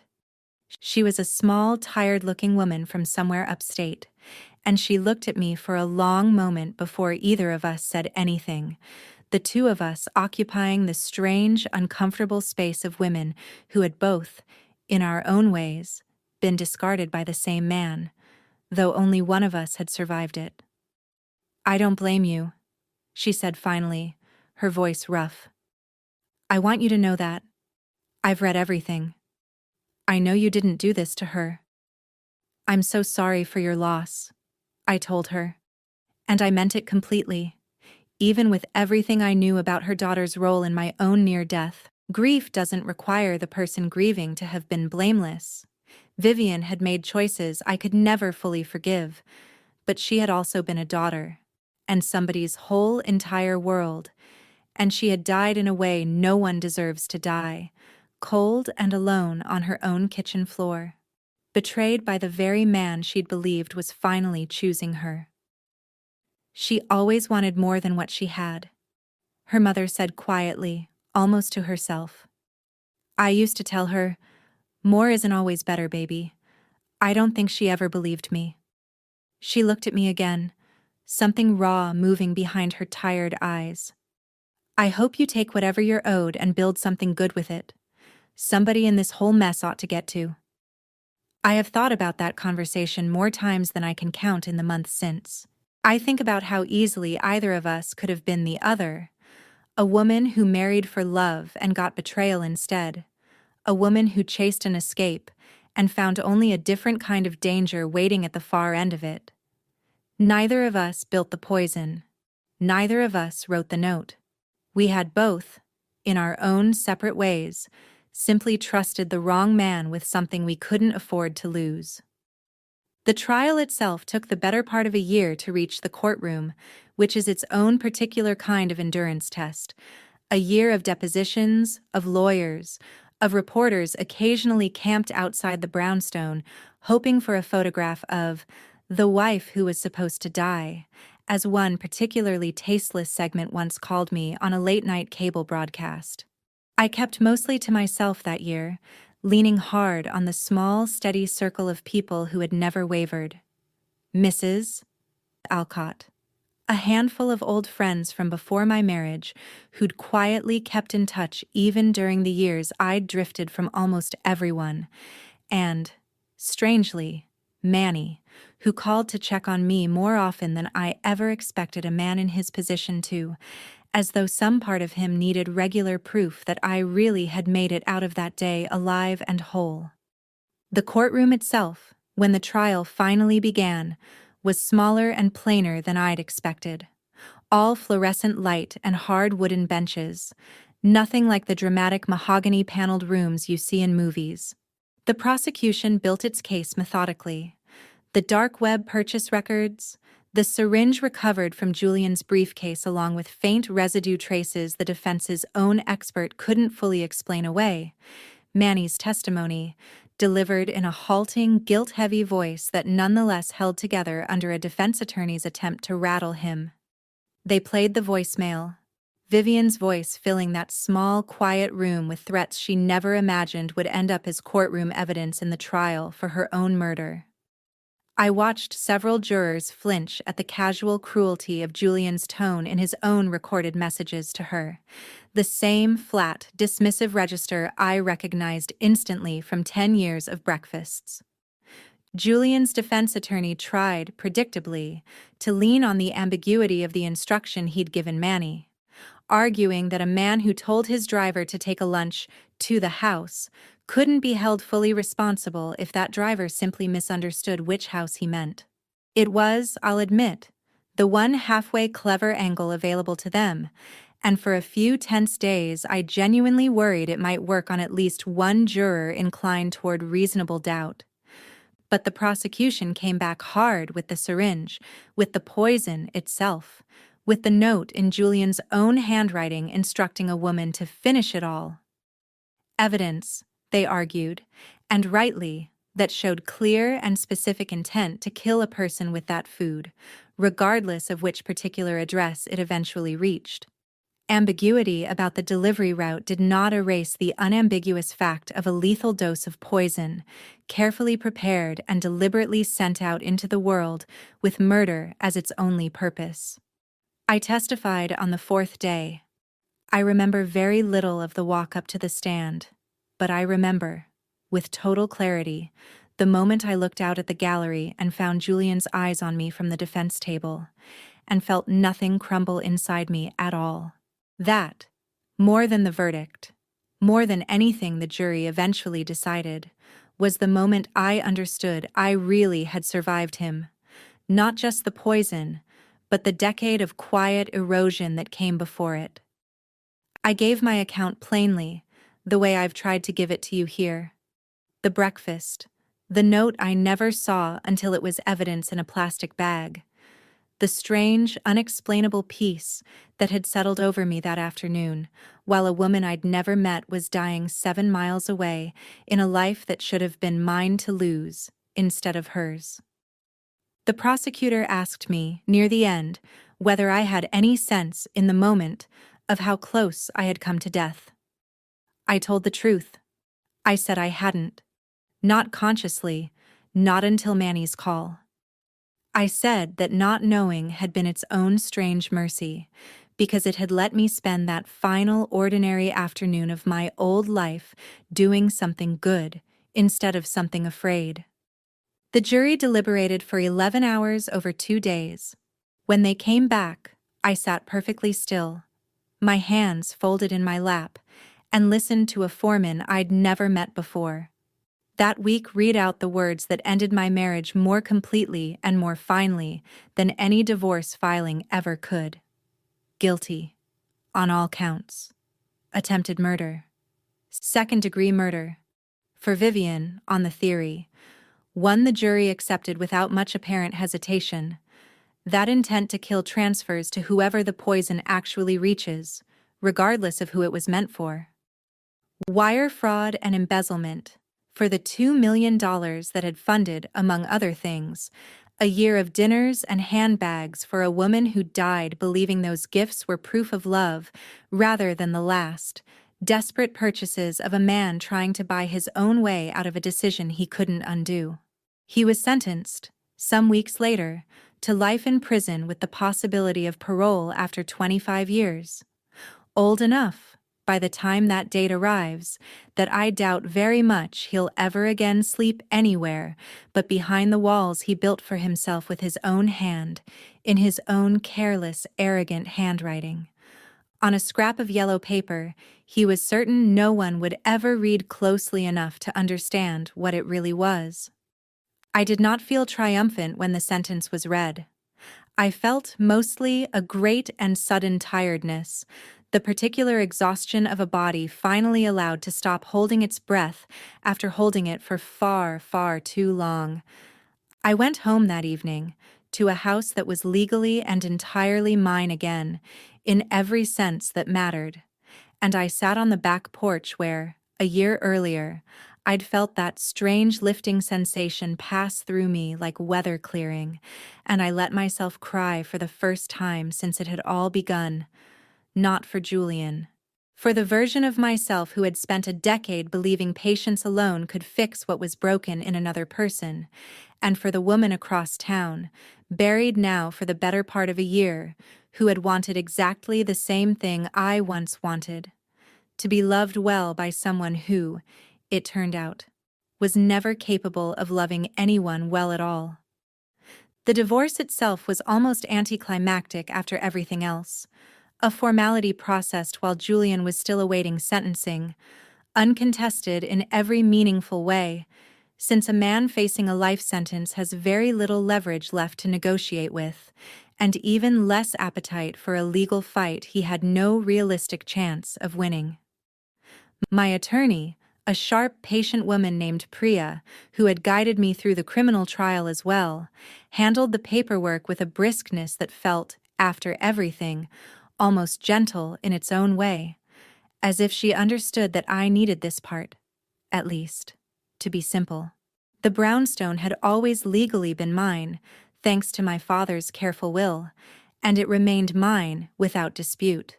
The Park Slope properties, the trust, all of it stayed exactly where it had always belonged.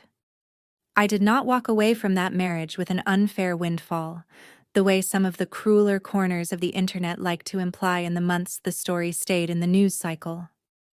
I walked away, simply, with what had already been mine the entire time, minus 10 years and a great deal of quiet suffering I will never get back, no matter how the legal paperwork sorted itself out. I changed very little about my actual life in the aftermath. If I'm honest, I'd already built most of what mattered to me quietly, over the years, in the gaps my marriage had left empty. The youth shelter I'd been supporting for years became something closer to a second home for me, and I started spending 3, sometimes 4 days a week there instead of 1, first delivering groceries and eventually, as the months went on, helping restructure their after-school programming, using both my time and, when it made sense, my resources to make sure kids like Dessa, the little girl whose family drawing I was admiring the exact afternoon everything changed, had a warmer, steadier version of childhood than the one they'd otherwise have had. I want to be honest with you about something that surprised me in that first year. Something none of the true crime podcasts that eventually covered our story ever seemed interested in exploring. I did not spend that year consumed by rage, though I think I would have been entitled to. What I actually felt most days was something closer to a strange, disorienting kind of relief, tangled up with genuine grief for the decade I'd spent believing a bad marriage could be fixed through sheer patience alone. I grieved the version of Julian I'd fallen in love with at that gala all those years ago, even while I understood with total clarity that the version of him capable of what he'd actually done had probably been there all along, hidden underneath the charm, waiting for the right combination of pressure and opportunity to finally show itself. I also, in that same year, had to sit with an uncomfortable truth about my own role in how long everything had taken to finally break open. I had spent a decade mistaking endurance for virtue, telling myself that a wife's steadiness was armor enough for a marriage that had stopped giving anything back a long time before that final Monday morning. I don't say this to blame myself for what Julian did. Nothing I did or didn't do ever obligated him to try to kill me, and I want to be unambiguous about that for anyone reading this who might be tempted to draw the wrong lesson. But I have had to be honest, in the quiet of my own reflection since, about how much of my own life I spent shrinking myself down to fit inside a marriage that had already stopped making room for me, and how much sooner I might have protected myself, in smaller ways, if I had trusted my own instincts instead of praying them away every single time they surfaced. That is, I think, the part of this story I most want other women to hear, if you take nothing else from it. Trust the dread. Trust the cold feeling that settles over a breakfast table when your husband won't meet your eyes. You do not have to build an entire criminal case in your own head to justify paying attention to what your own body is telling you. I nearly needed a fatal coincidence to finally see clearly what my own instincts had been telling me, gently and consistently, for years. I want to spend a little more time on Manny, because I think his part in this story deserves more than a footnote, and because I've noticed, in the handful of true crime shows and podcasts that eventually picked up our case, that he tends to get flattened into a plot device. The driver who got the address wrong. As though the most important thing about him was the mistake he made, rather than the 10 years of quiet, decent loyalty that came before it, or the year of guilt he carried afterward. entirely undeserved.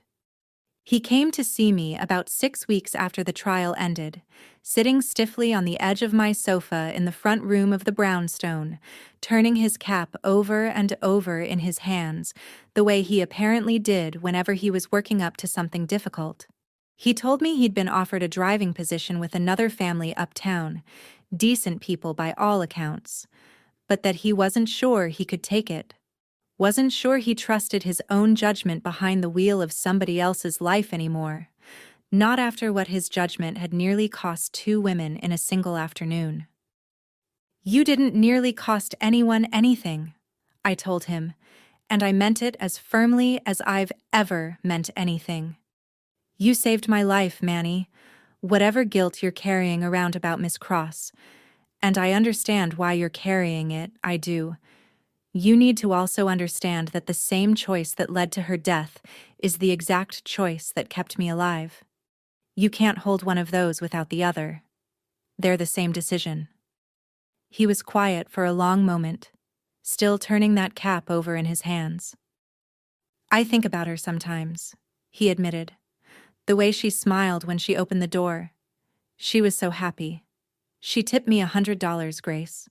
She was so happy, and I keep thinking, if I'd asked one more question, if I hadn't been so sure I understood what your husband meant." "You couldn't have known," I said. "None of us could have known. That's the whole horror of what he did. He built something specifically designed so that no one around him would understand what was actually happening until it was already too late to stop it. You weren't supposed to understand, Manny. He made sure of that on purpose." I helped him, in the end, in the small ways I could. A letter of recommendation, more detailed and more honest than the family uptown probably expected, describing not just his driving record but his character, his steadiness, the particular quiet decency I'd watched him carry through some of the worst weeks of both our lives. I also, quietly, made sure the tip Vivian had given him that final afternoon was the last thing anyone ever tried to take away from him. A detective early in the investigation had floated the idea, briefly, of treating that $100 bill as some kind of evidence of Manny's complicity, an idea so absurd and so cruel, I made sure, through my attorney, that it went nowhere. He took the job uptown eventually. He still calls me, every few months, just to check in. And I've come to genuinely look forward to those calls in a way I don't think either of us expected in the beginning. Last spring, he told me his son finally got that motorcycle fixed up, the one he'd been saving toward the whole time, funded in no small part, it turns out, by a very generous tip from a woman who never got the chance to find out what her generosity that day would ultimately cost her, or what it would ultimately save. I think about the strange arithmetic of that sometimes, how a $100 bill handed over in a moment of genuine, uncomplicated happiness ended up connected on one end to a young man's motorcycle and on the other end to his mother's death. I don't know what to do with a fact like that except hold it, carefully, the way you hold anything too heavy and too strange to fully make sense of. Life rarely organizes its ironies as neatly as we'd like it to. It just hands them to us anyway, and asks us to carry them forward as best we can. I said earlier that I've had complicated feelings about extending any kind of grace to Vivian Cross, and I want to be honest with you about how those feelings have actually settled, a year and a half out from that Monday, rather than pretending I've arrived at some neat, forgiving resolution I don't actually feel. I still dream about her sometimes, though I never met her in life. I've seen her photograph enough times now, in news coverage, in the trial exhibits, in the social media accounts that stayed eerily public for months after her death, frozen at the exact moment her life stopped, that she's become a kind of fixture in my own subconscious, uninvited but persistent. In the dreams, we're usually just sitting across from each other at some plain, ordinary table, not saying very much, the way you might sit with a stranger on a long train ride. I don't know what my own mind is trying to work out in those dreams. Maybe just the plain, uncomfortable fact that a woman died in the exact shape of a death that had been built specifically for me, and that no matter how I feel about the choices she made in life, that particular horror is something we will always be tied together by, whether either of us wanted the connection or not. I've tried, in the time since, to hold two things at once that don't naturally want to sit together in the same hand.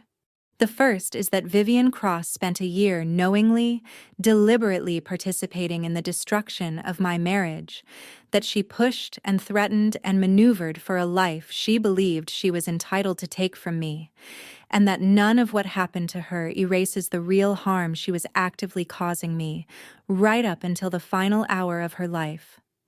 I am allowed to hold that.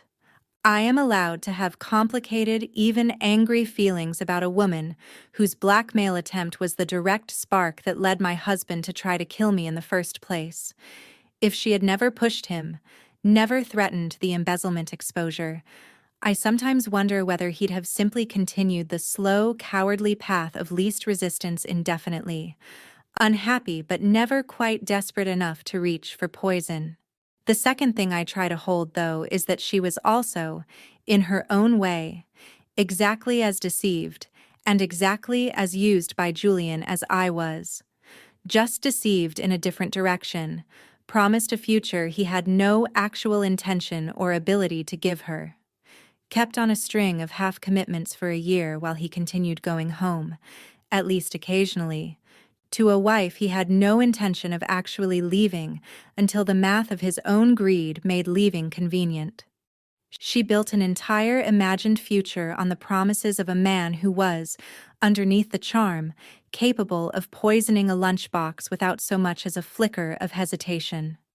Whatever cruelty she participated in toward me, she was also, in the end, exactly the kind of person Julian was always going to eventually discard once she stopped being useful to him.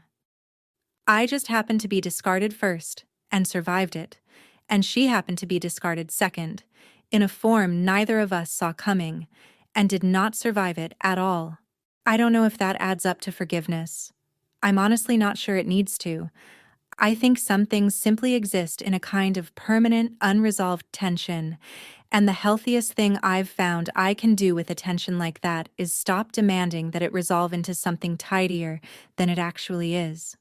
I light a candle for her sometimes, on the anniversary, not because I've decided she deserved a better fate than the one she got, but because I believe, genuinely, that no one deserves the particular fate she got.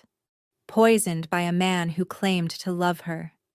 Dying alone on a cold floor, betrayed by the exact gesture she'd mistaken for tenderness. That grief is real, even alongside everything else I feel about her. I don't think those two things cancel each other out. I think they're just both true at the same time, the way most real things about people usually are. I want to tell you a little about what an ordinary morning looks like for me now, a year and a half out from the one that started this whole story, because I think it matters as much as anything else I've told you. Maybe more, honestly, since so much of what came before was defined by absence, by a husband who wasn't really present even when he was sitting right across the table from me. I still wake up early. That part of my routine never changed. I still take 15 minutes on the back porch before the rest of the house stirs, though these days it's a much smaller household. Just me and Mrs. Alcott, who long ago stopped being merely staff and became something closer to the family I lost when my parents died, and a scruffy, enormously affectionate rescue dog named Biscuit that Dessa, the little girl from the shelter, helped me pick out from a shelter litter almost a year ago now. I make coffee in the same white porcelain mug my aunt gave me at my wedding, and I drink it slowly, at a table with no one across from it demanding my breakfast justify its own existence. I won't pretend that healing arrived all at once, or that I've become some entirely new, unrecognizable version of myself in the aftermath of everything. I still catch myself, some mornings, bracing slightly before I remember there's no one left in the house whose mood I need to brace for. I still occasionally flinch at the sound of a phone ringing unexpectedly, a small, involuntary echo of that boardroom call I never actually heard, but have imagined so many times it sometimes feels like a memory of my own. Trauma doesn't announce a tidy expiration date. It just gradually takes up less room than it used to, if you're patient and lucky and surrounded by the right people, until one day you notice it's been an entire week since it crossed your mind at all. And then, eventually, an entire month. I did, eventually, let someone new into my life.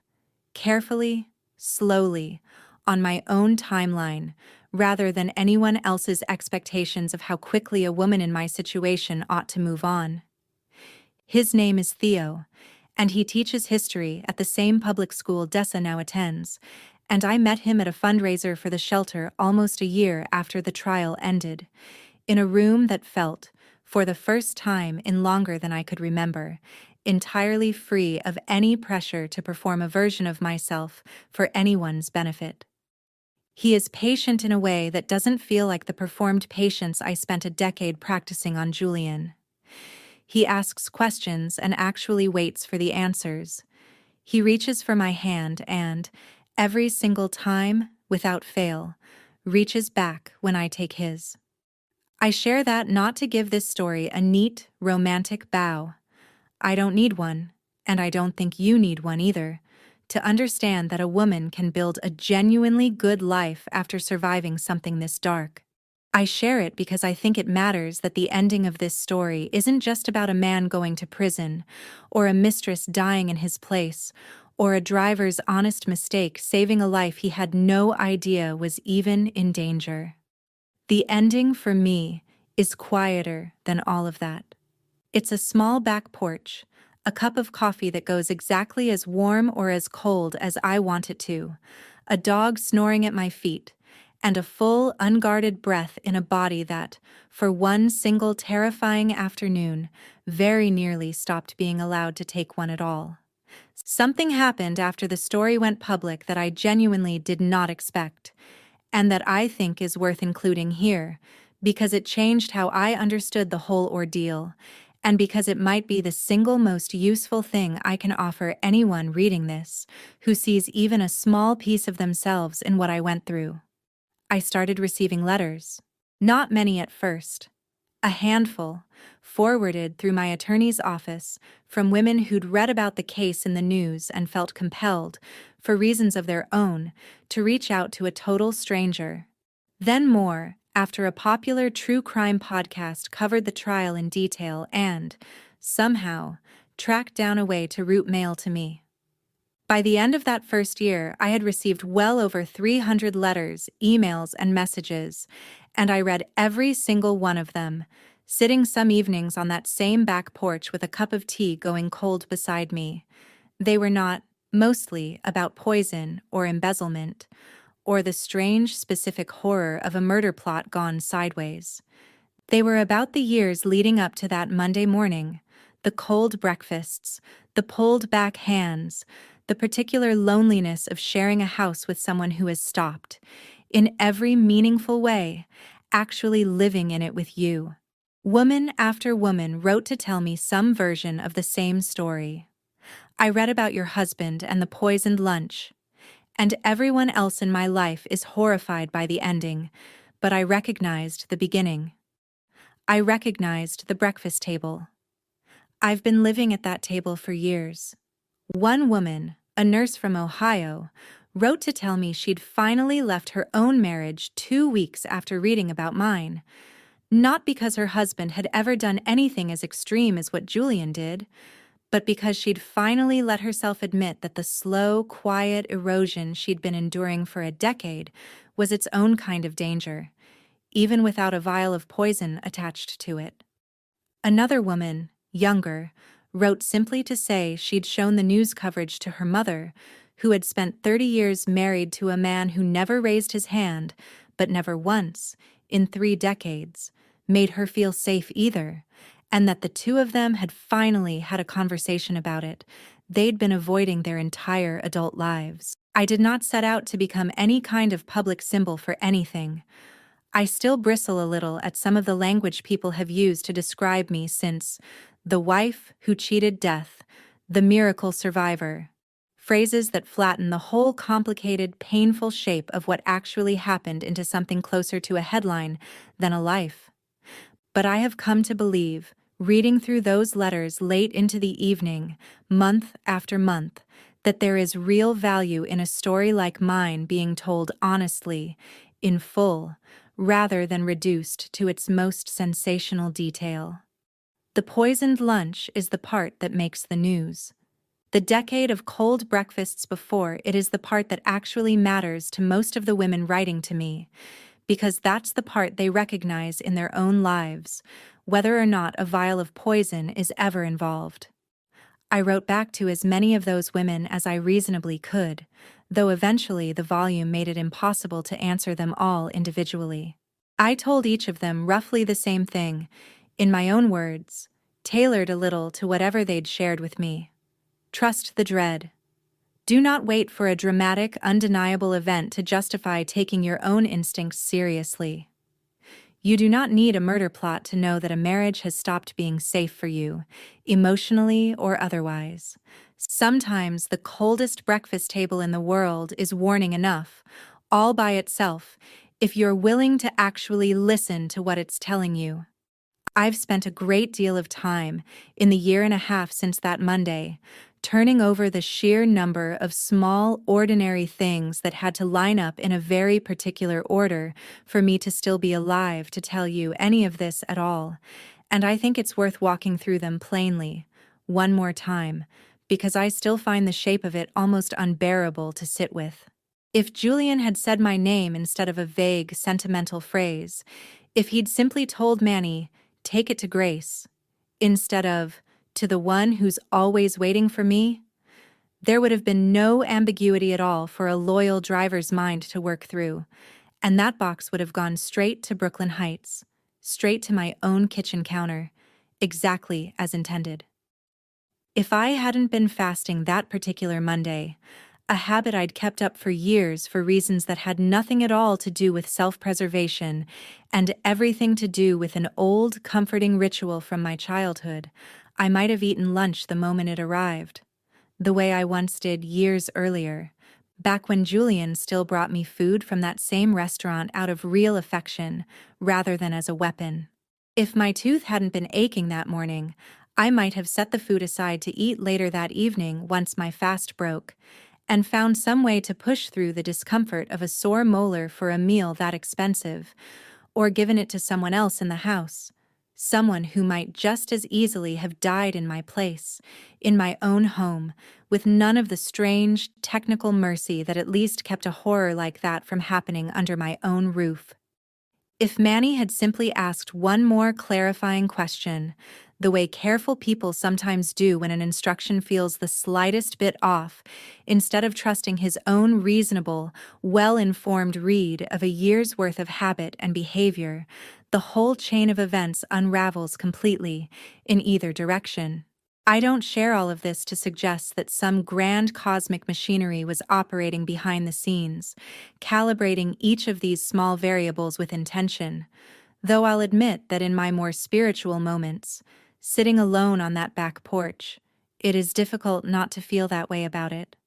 I share it because I think there is something important in recognizing just how thin the line actually was, not to frighten you, but to make plain how little control any of us really have over the exact configuration of danger and safety we happen to be standing in on any given ordinary Monday.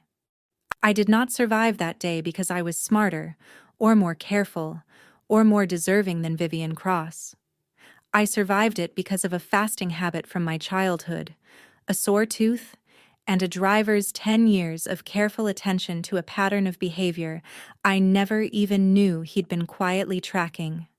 None of that was virtue. It was, plainly and simply, luck, dressed up afterward in whatever language each of us reaches for to make sense of something that large and that arbitrary. I choose to call it grace, because that happens to be my name, and because it comforts me to believe that whatever unfolded that day carried some kind of intention behind it, even if I can't fully defend that belief under hard scrutiny. But I want to be honest that I hold that belief loosely now, more loosely than I did before all of this happened, because I watched, in the very same afternoon, the exact same set of circumstances that spared my life take someone else's instead. Whatever protected me that day did not extend the same mercy to Vivian Cross, and I have had to make peace with the discomfort of that asymmetry rather than pretend it resolves into anything as tidy as everything happens for a reason. Some things simply happen. What we do with having survived them is the only part that's really up to us. I marked the anniversary of that Monday quietly, the way I've come to mark most things now, not with any grand ceremony, but with small, deliberate acts of attention. I woke early, took my 15 minutes on the back porch with Biscuit curled at my feet, and made coffee in the same white porcelain mug, though this time there was no one across the table whose mood I needed to read before I'd even finished pouring it. I drove out to the cemetery that morning, the one where Vivian Cross is buried, a modest plot her mother had chosen, plain and a little overgrown at the edges, nothing like the marble and glass world she'd spent her final year trying so hard to belong to. I brought flowers, not out of some performed generosity for the cameras, since there were no cameras there that day, just an ordinary Tuesday morning at an ordinary cemetery, but because I had decided, somewhere in the 18 months since her death, that whatever complicated tangle of feelings I carried about her, she deserved at least the simple decency of being remembered by someone on the anniversary of the day she died, especially since the reason she died at all had so much more to do with me than with anything she'd actually done herself that final afternoon. I stood there for a while, the way you do at a grave, not entirely sure what you're supposed to say to someone you never met in life, but who is nonetheless permanently woven into the worst day of your own. "I'm sorry it was you," I said eventually, quietly, to a headstone that couldn't hear me and wouldn't have cared even if it could. I don't know if that helps anything at this point, but I mean it. Afterward, I drove to the youth shelter, where Dessa, 8 years old now, and considerably more confident than the shy little girl I'd met the day everything changed, had drawn me a new family portrait, this one including Biscuit, whom she had personally named, and a stick-figure version of Theo standing slightly apart from the rest of us with a hopeful, tentative smile on his round marker-drawn face. "Is he your boyfriend now?" she asked me, with the blunt, delighted curiosity only an 8-year-old can manage. "He might be," I told her, and found, to my own surprise, that I was smiling as I said it. That evening, back at the brownstone, I sat at the long dining table where this whole story began, the same table where Julian once told me not to bother playing house chef, the same table where I'd sat frozen with an unexplainable dread the morning everything changed. I'd had the table refinished a few months earlier, the mahogany sanded down and restained a slightly warmer, lighter tone than it had been before. Not because there was anything wrong with the wood itself, but because I wanted, in some small physical way, to mark the difference between the life that had been lived at that table before and the one being lived at it now. I ate dinner there that evening with Theo and Mrs. Alcott and, at Dessa's insistence, an extra place setting for Biscuit, even though dogs don't really eat at tables, Grace. I know, but it's a special day. We laughed more than I expected to, on the anniversary of the worst day of my life, and I remember thinking, somewhere between the second course and dessert, that this exact ordinary, warm, unremarkable evening was the actual victory. Not the guilty verdict, not the headlines, just a full table of people who wanted, without complication or performance, to be there. If you've stayed with me this far, I want to leave you with the things I actually know now, on the other side of all of it, rather than the things I merely believed before I had any reason to test them. I know that cruelty rarely announces itself all at once. It arrives in small, deniable installments: a comment about wasted groceries, a hand pulled back before it can be held, a growing list of nights spent somewhere unexplained, each one small enough on its own to talk yourself out of, and only visible as a pattern once you finally step back far enough to see the whole shape of it. If something in your own chest tightens at a breakfast table for reasons you can't fully name, I hope you'll extend yourself the respect of taking that feeling seriously, long before it takes something as dramatic as a poisoned lunch to make the danger undeniable. I know that patience is not the same thing as safety, no matter how many years of quiet endurance you're able to produce as evidence of your own devotion. I spent a decade believing that if I simply loved well enough, for long enough, I could outwait whatever had gone wrong in my husband. I was wrong about that, and I was lucky enough to survive being wrong about it. Not everyone gets that same luck. I think of Vivian Cross often in this context, not because her situation was the same as mine, but because she too spent a year believing that enough patience, enough waiting, enough quiet accommodation of a man's excuses would eventually be rewarded with the thing she actually wanted. It never was, for either of us, in the way we hoped. It only ever cost us more than we expected to pay. I know that loyalty, misapplied, can be its own kind of danger, and its own kind of accidental salvation, sometimes within the very same afternoon. Manny's decade of careful attention to my husband's habits very nearly cost an innocent woman her life and, through the exact same reasoning, spared mine completely. I don't think there's a tidy lesson in that beyond the plain, uncomfortable fact that we are all, always, more entangled in each other's fates than we tend to imagine, in ways too complicated and too invisible to fully account for in advance. I know that surviving something like this does not automatically make you wise, or brave, or special in any way that separates you from the woman who didn't survive it. I have been asked, more times than I can count, what made me the one who lived, as though there were some quality of character I possessed that Vivian Cross lacked. Some deservingness that explains the different outcomes we ended up with. I don't believe that, and I actively resist that framing every time it's offered to me. I lived because of a fasting habit and a sore tooth, and a driver's careful, well-intentioned misreading of an ambiguous sentence.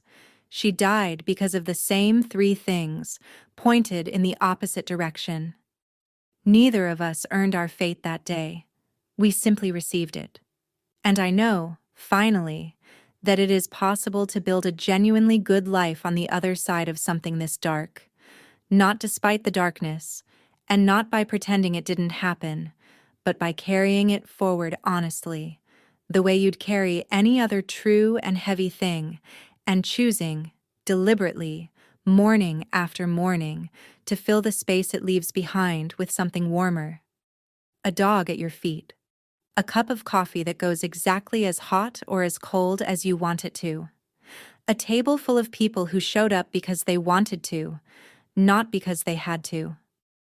I did not think, that morning at my old breakfast table, that I would ever feel this steady again. I do now. That, more than any verdict or headline, is the ending I actually care about.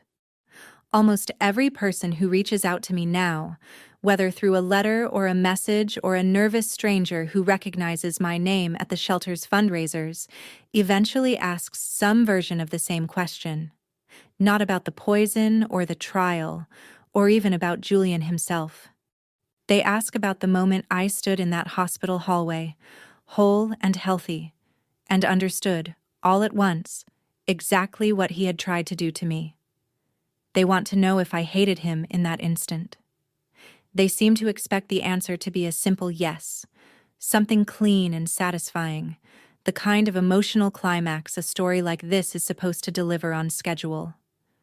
The truth is messier than that, and I've come to believe the honest answer is more useful to people than the tidy one would be.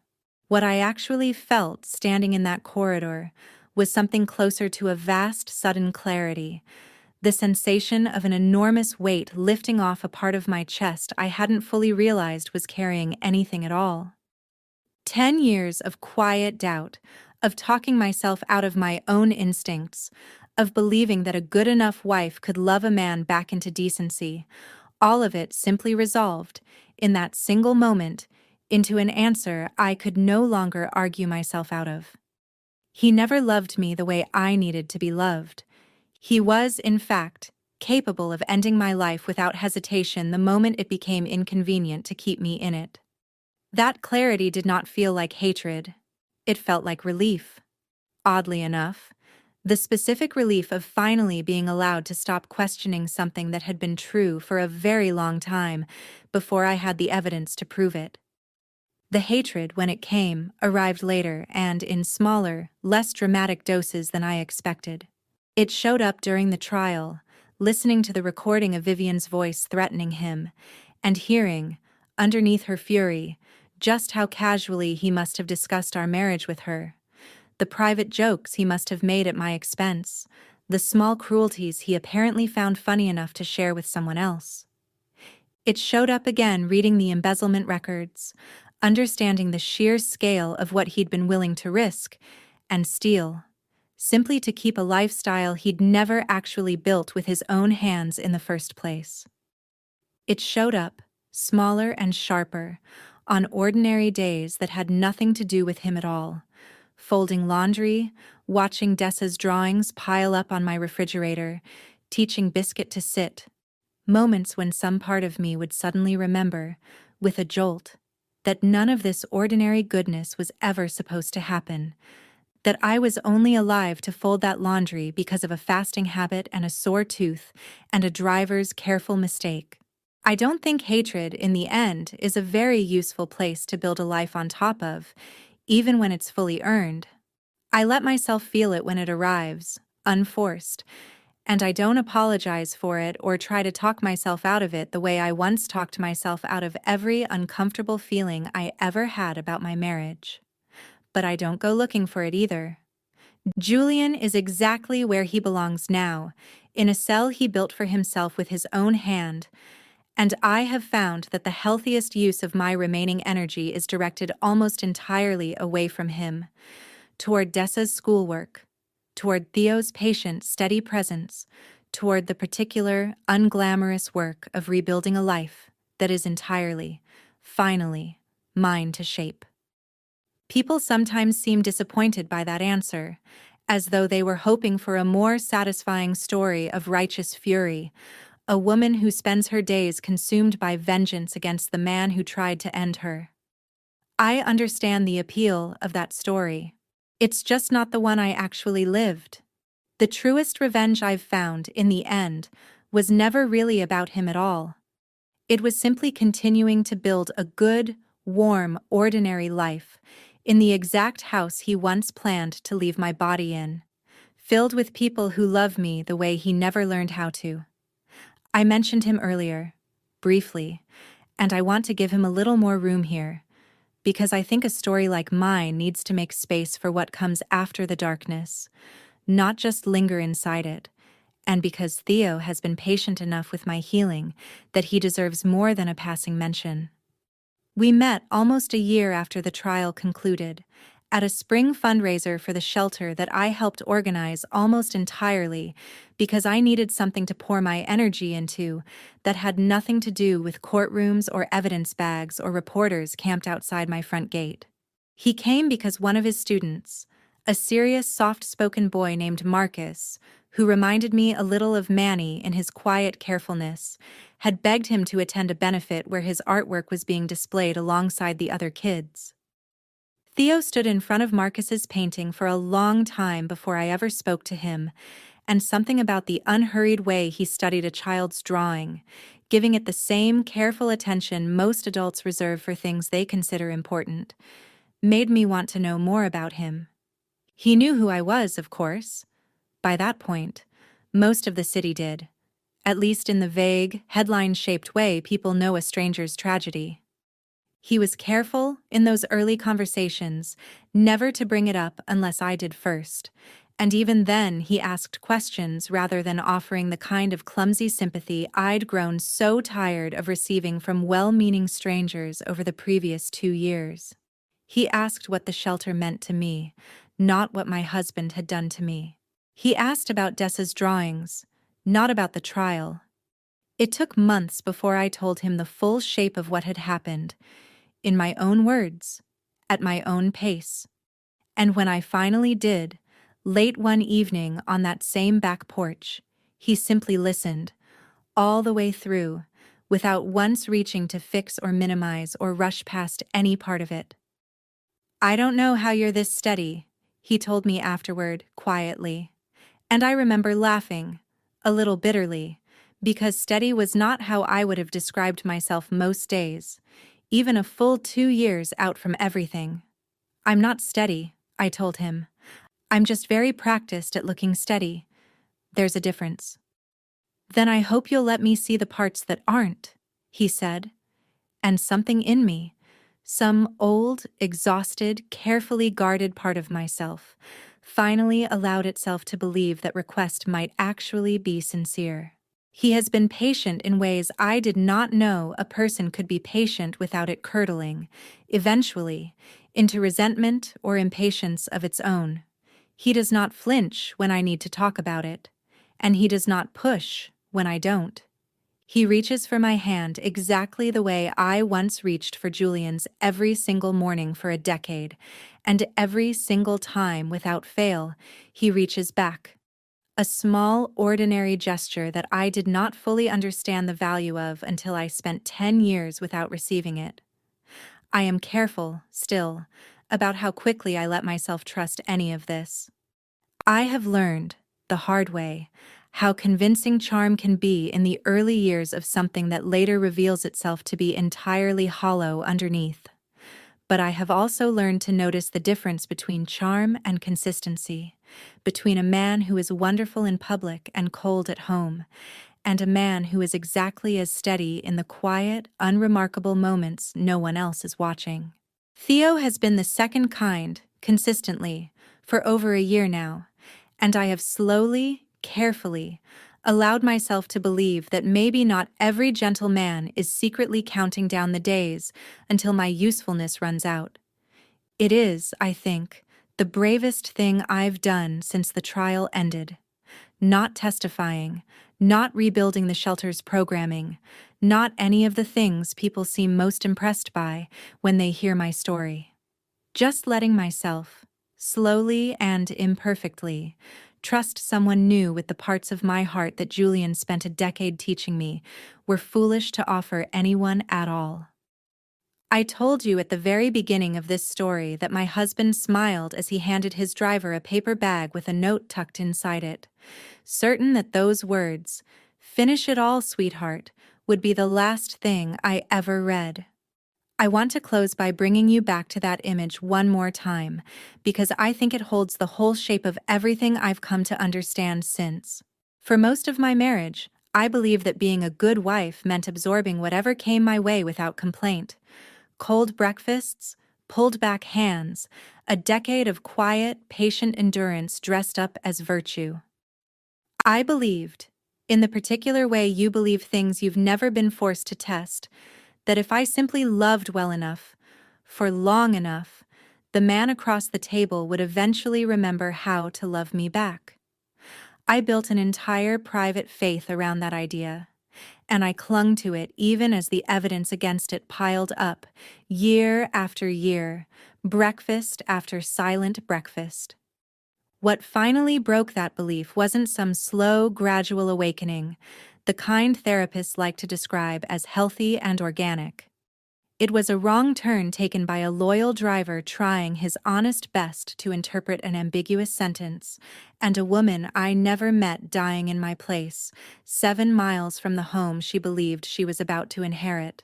I did not earn my survival through wisdom, or strength, or some deserved reward for a decade of patience.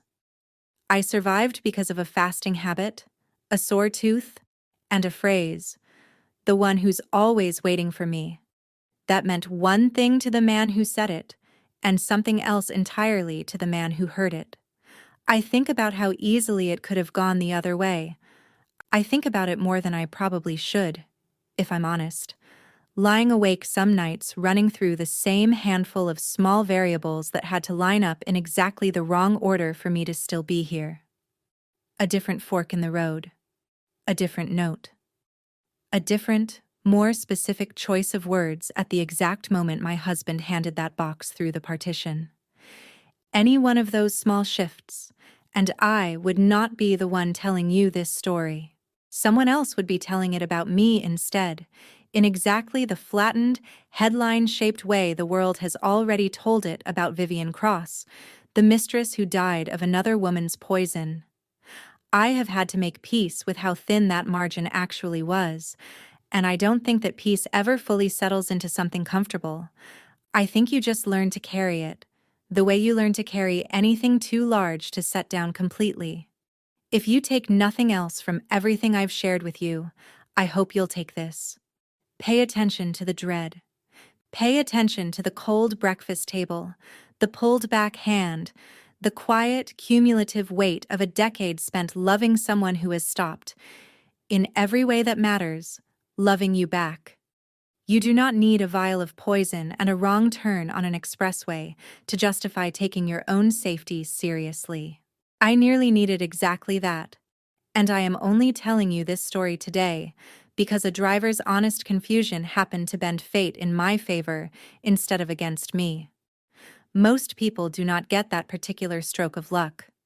I would rather you trust your own instincts long before you ever need to find out whether luck is going to be on your side. I still live in the brownstone in Brooklyn Heights. I still drink my coffee from the same white porcelain mug. I still sit on the same back porch every morning, though these days there's a dog at my feet instead of dread in my chest, and a man who reaches back when I reach for his hand. The house that was almost my crime scene is, once again, entirely and only my home, the way it should have been all along, the way I intend for it to stay.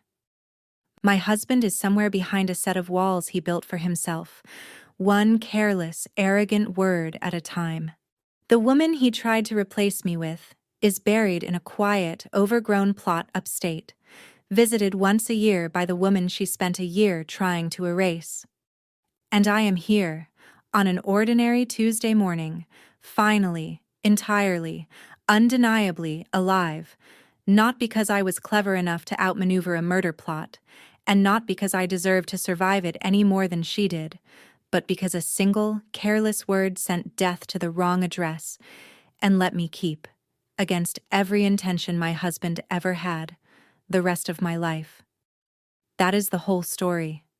Not a triumph, exactly, though I understand why people want to hear it that way. Just a woman who woke up one ordinary Monday morning, prayed for a husband who was already planning her death, and lived to see the evening anyway, through no particular virtue of her own, except, perhaps, the quiet stubbornness of a body that kept praying even when it had every reason to stop. If any part of this sounded familiar to you, the cold mornings, the pulled back hand, the dread you've talked yourself out of one too many times, I hope you'll do what I wish I'd done years sooner. Trust it. You don't need the wrong door to save you. You're allowed to walk out the right one yourself. There is one more part of this story I think is worth telling, mostly because of what it taught me about the difference between surviving something and being willing to let strangers profit from having survived it. Within a month of the trial ending, I had 3 separate production companies reach out through my attorney, each one pitching some version of the same idea, a documentary, or, in one case, a scripted dramatization built around the wife who cheated death, as one particularly tone-deaf pitch deck actually put it in its opening slide. The offers were, by any reasonable financial measure, substantial. One producer, A polished, relentlessly charming woman who reminded me uncomfortably of the kind of person Julian used to bring home from work functions, spent nearly 2 hours in my own living room explaining how empowering the finished product would be, how it would give me my narrative back, how audiences were hungry for stories of women reclaiming their power. I listened to all 3 pitches politely, and I declined all 3, for reasons that took me a while to fully articulate even to myself. Part of it was simple protectiveness. I did not want Dessa's face, or Manny's guilt-stricken testimony, or Vivian's grieving mother, reduced to dramatized scenes performed by actors who had never actually sat in that hospital hallway and felt the particular cold of it settle into their own bones. Part of it, too, was a growing suspicion that the version of this story most marketable to a wide audience would inevitably flatten everything I actually lived through into something cleaner and more satisfying than the truth ever was. A story with a clear villain, a clear heroine, and a tidy moral bow at the end, when the real thing had been messier, sadder, and far more complicated than any 90-minute runtime could honestly hold. I did agree, eventually, to speak with a handful of journalists writing longer, more careful pieces, and I agreed to let a well-respected magazine run an extended feature under my own byline, the closest thing to controlling my own narrative that I felt genuinely comfortable with. But I turned down every offer that wanted to turn my near death, and Vivian's actual death, into entertainment for strangers to consume over a bowl of popcorn on a Friday night. I understand the appeal of stories like mine to people looking for a satisfying hour of television. I simply was not willing to let my own life, or the life that was taken instead of mine, become that kind of product. The last producer who came through, a younger man with an earnest, almost apologetic manner that set him apart from the others, asked me before he left why I'd decided to write this account myself, in my own words, rather than simply staying private and letting the story fade the way most news cycles eventually do. I told him the truth, which is more or less the same thing I've been telling you this entire time. I wrote it because I kept receiving letters from women who recognized the cold breakfast table before they ever got to the poison, and because I believe those women deserved the full, honest shape of what happened to me. Not the flattened, sensational version built for an hour of primetime drama, but the slow, quiet, decade-long buildup that actually explains why a woman prays for a husband's safety on the exact morning he is planning her death. I wanted them to see all of it, the way I eventually had to see all of it myself, because I don't think the poisoned lunch is really the point of this story. The point is everything that came before it, and everything, slowly and stubbornly, that I managed to build after. Thank you for sitting with this story all the way through, for staying with me through the cold breakfasts and the boardroom and the hospital hallway and everything after. I know it is not always an easy thing to carry. Someone else's near death, someone else's actual death, someone else's decade of quiet endurance dressed up as devotion. I hope it was worth the weight of it. I don't know what brought you to this story, or what part of it, if any, landed closest to something true in your own life. Maybe it was nothing more than curiosity about a strange, terrible coincidence. Maybe it was something closer to recognition, a cold table of your own, a hand you've noticed pulling away a little more each year, a feeling in your chest you've been talking yourself out of for longer than you'd like to admit. If it's the second one, I hope you'll let this story be more than just an hour of someone else's misfortune. I hope you'll let it be permission to trust the dread, to ask the harder questions, to walk out a door of your own choosing before fate ever has to make that choice for you. I am, these days, simply a woman with a dog at her feet and a warm cup of coffee and a full table most evenings. That is the ending I actually wanted, long before any of this began, and it took surviving the worst thing I could have imagined to finally understand that I was allowed to build it for myself, on my own terms, without waiting for anyone else to hand it to me first. Take care of yourselves. Trust the quiet, cold mornings when they tell you something is wrong. And if you ever find yourself praying for someone who has already stopped praying for you, I hope you find your own way out a little sooner than I found mine. Thank you for listening, and for letting me tell this in my own voice, at my own pace, the way I never quite got to do at that breakfast table for all those years.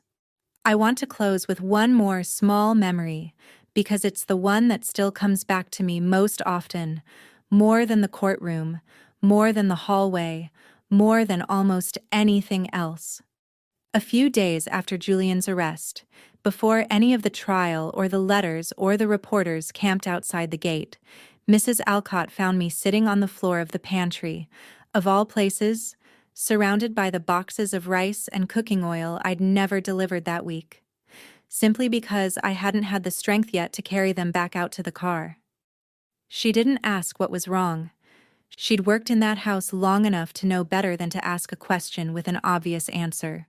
She just sat down on the floor next to me, in her housekeeping apron, her knees creaking audibly in a way that made us both laugh despite everything, and she took my hand the way she used to when I was a girl visiting my parents' kitchen, long before any of this. "You're still here," she said simply, after a while. "That's the whole of it, Grace. Whatever else is true, you're still here." I have held on to that sentence more tightly than almost anything a lawyer or a judge or a well-meaning stranger ever said to me over the following year and a half. Not a grand statement, not a lesson, just a fact, offered plainly by a woman who had watched me shrink myself smaller and smaller across a decade of quiet mornings, and who understood, better than almost anyone, exactly how much it meant that I hadn't disappeared completely. I am still here. That, in the end, is the only ending that ever really mattered. And if you ever find yourself sitting on a pantry floor of your own, surrounded by the ordinary wreckage of a life you didn't choose, I hope someone sits down beside you the way she sat down beside me. And if no one does, I hope you can be that voice for yourself, at least until someone else arrives. You're still here. Let that be enough for today, and tomorrow, and every ordinary morning after it, for as long as it takes to feel like the truth, instead of a hope you're still learning to trust.